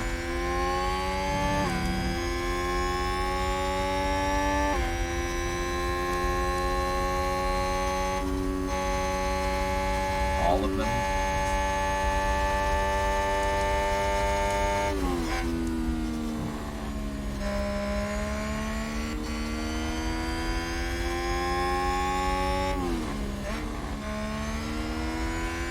I don't know. It seems like we're already fighting against the setback into the game. I don't mind if that's the case. Like, I'm not expecting that high fidelity of a simulation. I wanna understand what we're up against. Because if it is baked like that, then I'll change my strategies, you know? Oh, that's good, Lamb.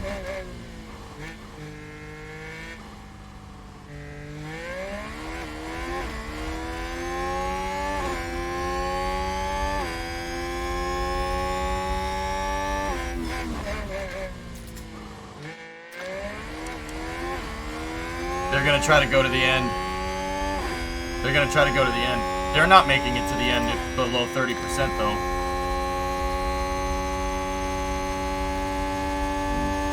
There's only 6 laps left.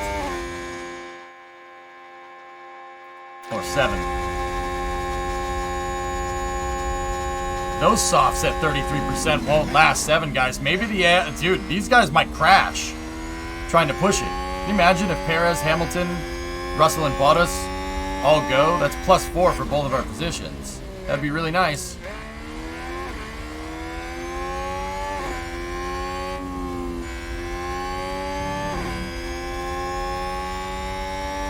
They drastically increase the driver's chances of spinning out, Orion. You're not covering the NSC meeting. Nah, we'll cover it later. Mick's closing in. Their tires have fallen off. Oh no, my tires, mate, they're gone.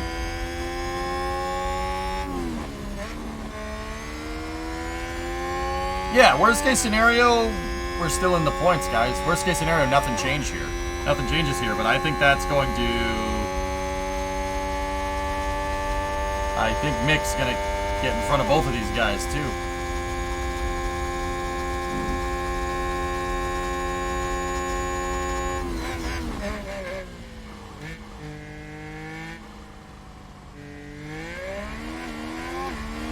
Yeah, he's closing at a very fast rate.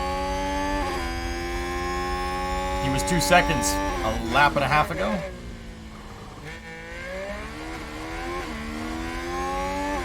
That's good, Helfish, yeah. If Mick can get in the tow here.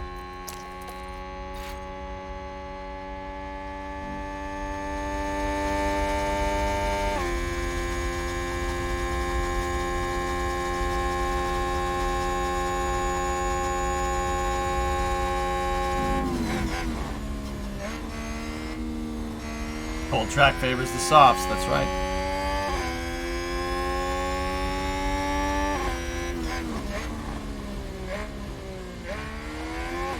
Yeah, that's good, JDG.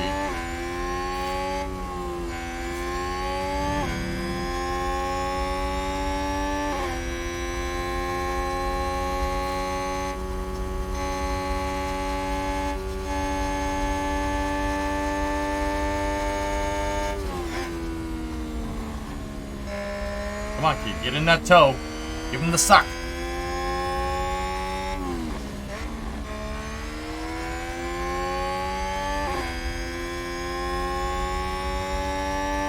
I got you, JDG.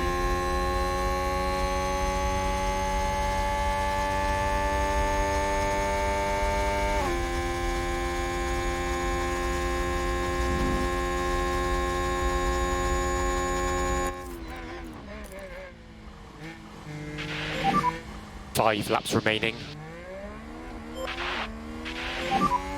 Okay, we're out of the DRS.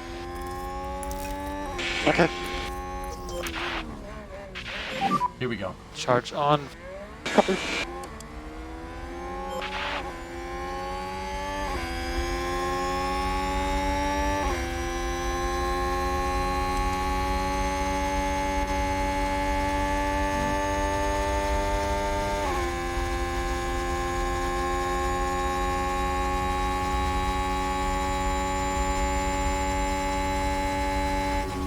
I don't like it, Chambo. I really wish they'd sign him, but I think he wants to leave. The question is, where is he going to go?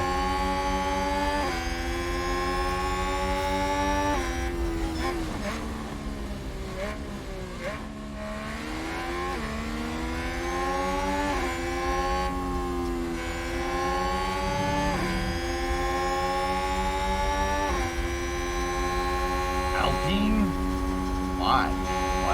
Why would you want to do that? Explosive? Yeah, I mean, I understand, like, that's one of the teams with the open slots.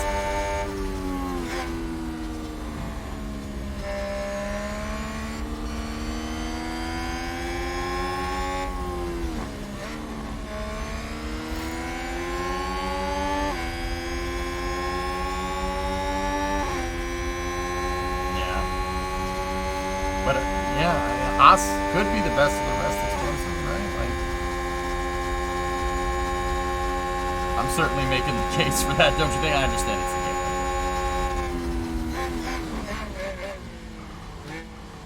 a game. 4 laps remaining.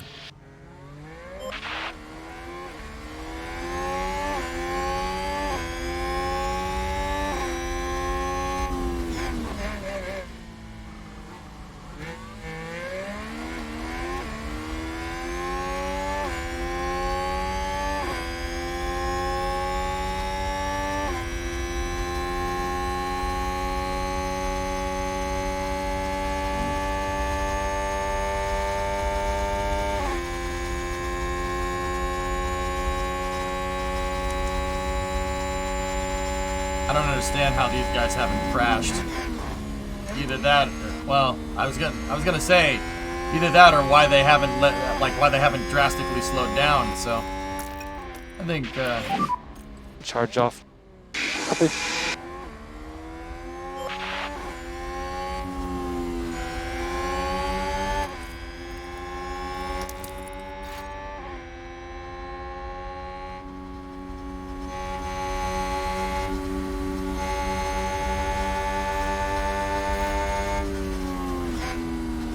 yeah, TLS. Now we're talking.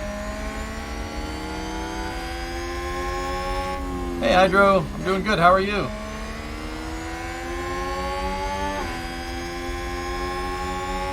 Yeah, I guess for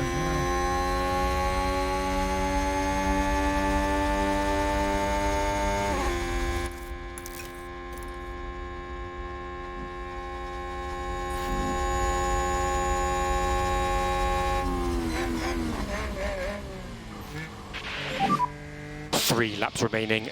Yeah, Mr. Thoth, that's why I don't understand. That's why that doesn't make any sense to me. If Mick was pining for like a Mercedes, Red Bull, or Ferrari position, then I'd understand. Well, not even Ferrari, like Mercedes or a Red Bull. That's when I would pull out of Driver Academy. I honestly don't understand why he's doing it. Clearly he's doing something that we don't know about. You know what I mean? Like, why would you do that? You're not gonna get into it. You're not gonna get into another team. You know, like. I would sit there and develop that Haas car. You know? It speaks a lot when you take a mid-tier car and get it into the points consistently, you know? I don't think Mick is good enough for a top team. I think he still needs to develop explosive. Yeah, so I don't know. I don't know, Numfiddle. What's the play? Very weird.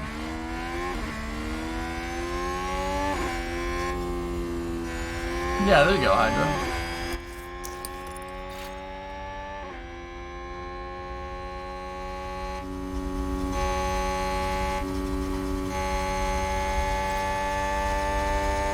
Play is that Steiner wants him gone. Interesting.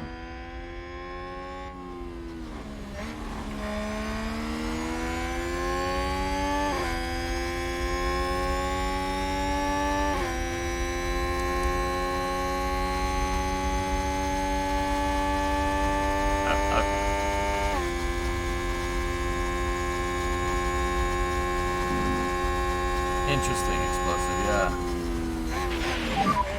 2 laps to go. Copy that.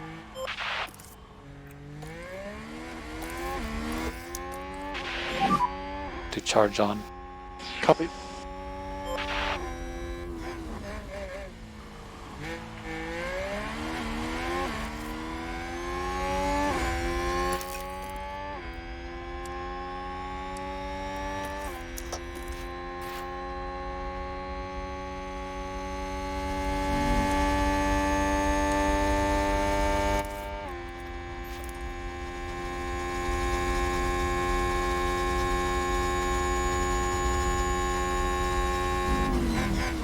Interesting dump fiddle.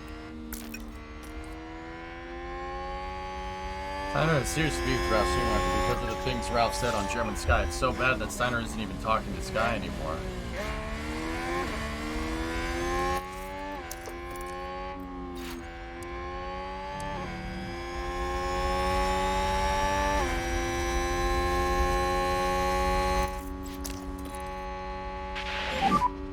Motor push. Copy.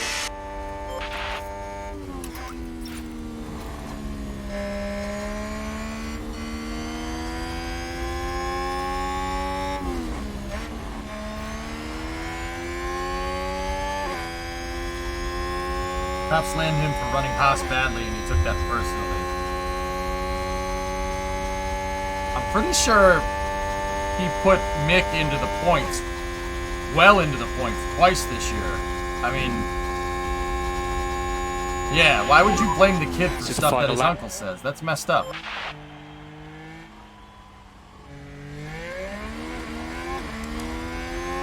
$16 and 14. Give me a friggin' break. If this was us, we would have blown a tire. How'd they go in 16? How are you gonna do that? Hey, Nazalik, what's up?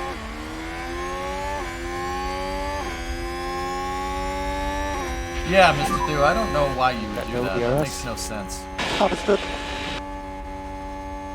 Yeah, 14%. Give me a frickin' break.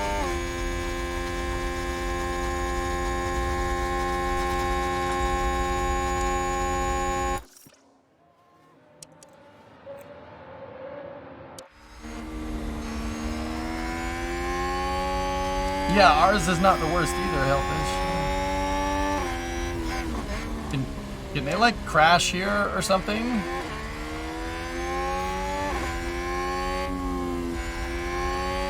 And Sainz crosses the line first. He's taken the win.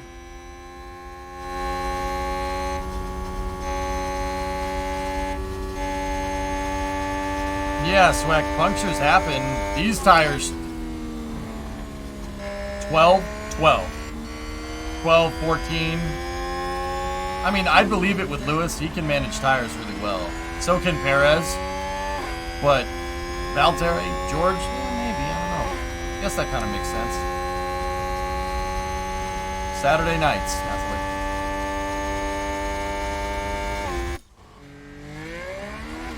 Hey, I'll take double points. That's fine. This could have gone way better. I screwed this Checkered up flag. badly. Thank you so much for that. Yeah, that was a good try. Okay, Kev, so obviously box and remember the full switch off procedure when you're stopped. Checkered flag, Mick, checkered flag. Yeah, car was great. Thank you.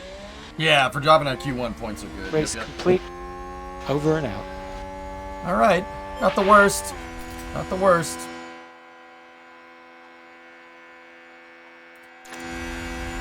But then again, you know, Bottas and Russell lost. They lost their tires once they started going below 30. Mick caught them instantly, so.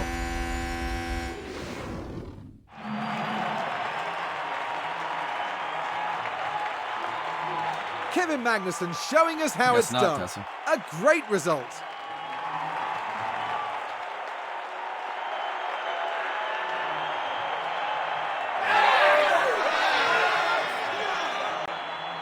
Haas there having a very successful day at the races. Bounce. Indeed, the team has Bounce. demonstrated technical skill as well as a great deal of heart. They can be really proud of their efforts this weekend. And after this result, the team is fourth in the constructor standings. For the next round, Formula One won't be straying too far. we'll be heading to the dunes of Zandvoort and the lightning speed of the Dutch Grand Prix. Yeah, I don't know, Tessa.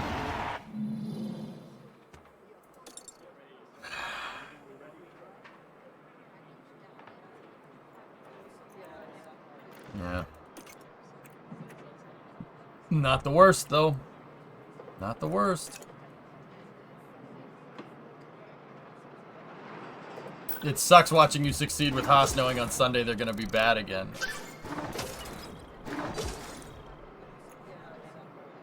Sorry.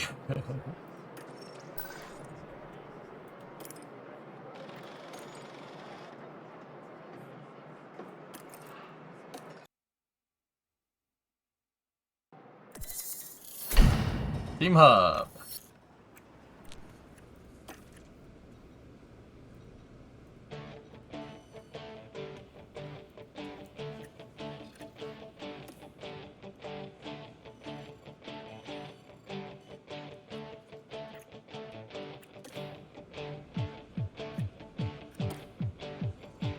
Yeah, that absolute cluster frick was still an upgrade.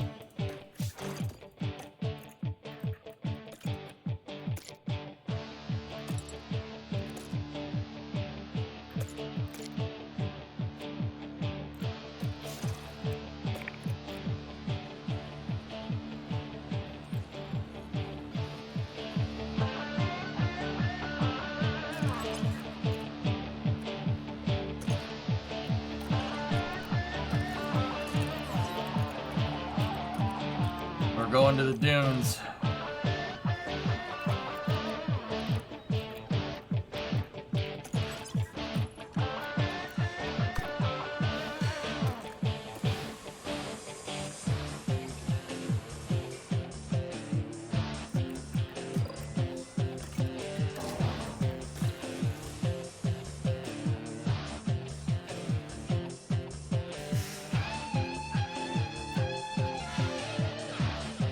Will Buxton claims that Haas wants Gio over Mick to keep the Ferrari money, which would mean even if Mick is the one who wants out, there's nowhere for him to go. It would make no sense for him to leave Haas. I agree.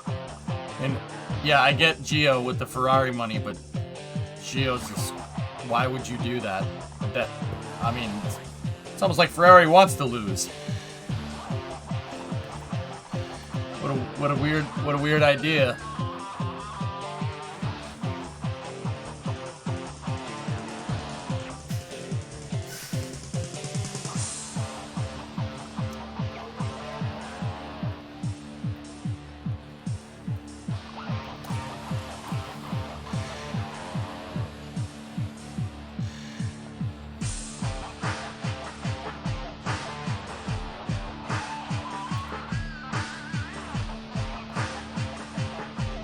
I agree, Numfiddle, yeah. Yeah, maybe. How went the race? 8 and 9. Not the result I'm looking for, but still pretty good.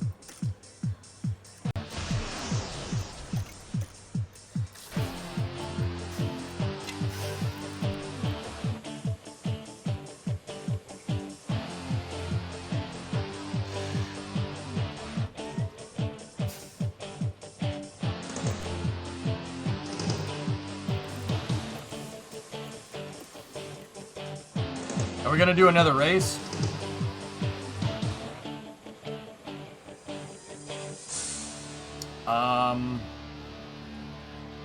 No, we're halfway through the season, Alucard. Let me just make sure the cars have all the components that I want here. Hold on, how can I see? 13 days.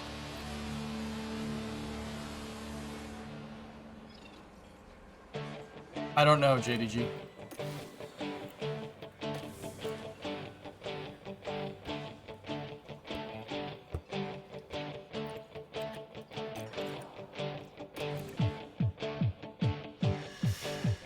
Imagine making Kevin watching the stream.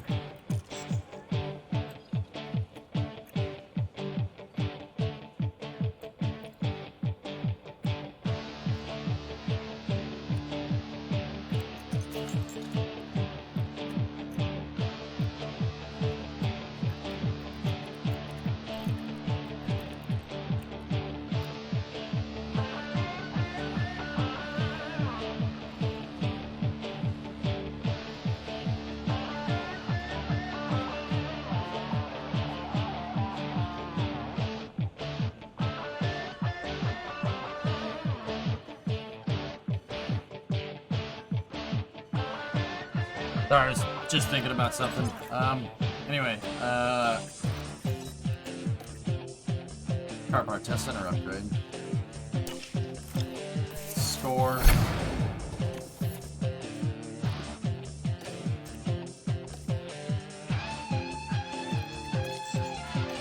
Kevin has a development point.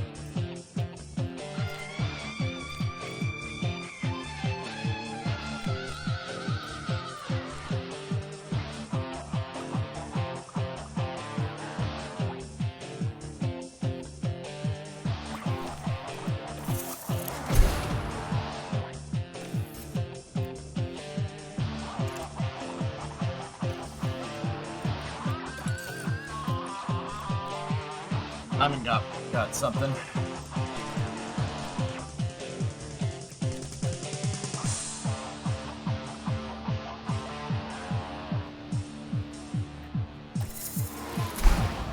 Nice. Very good.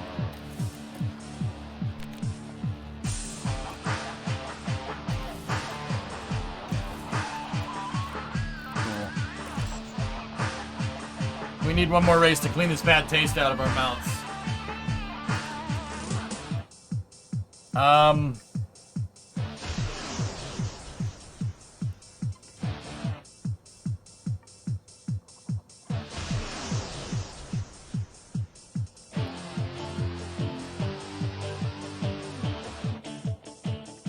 JDG, we can...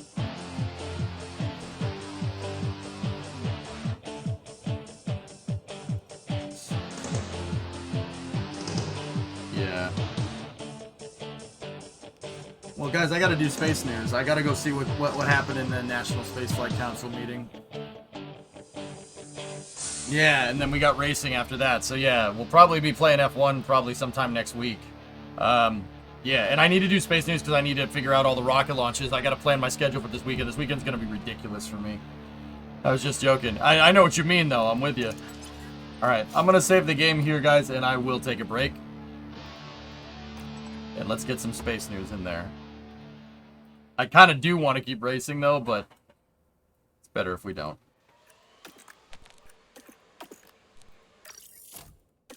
We'll get him next time. Mission failed. We'll get him next time.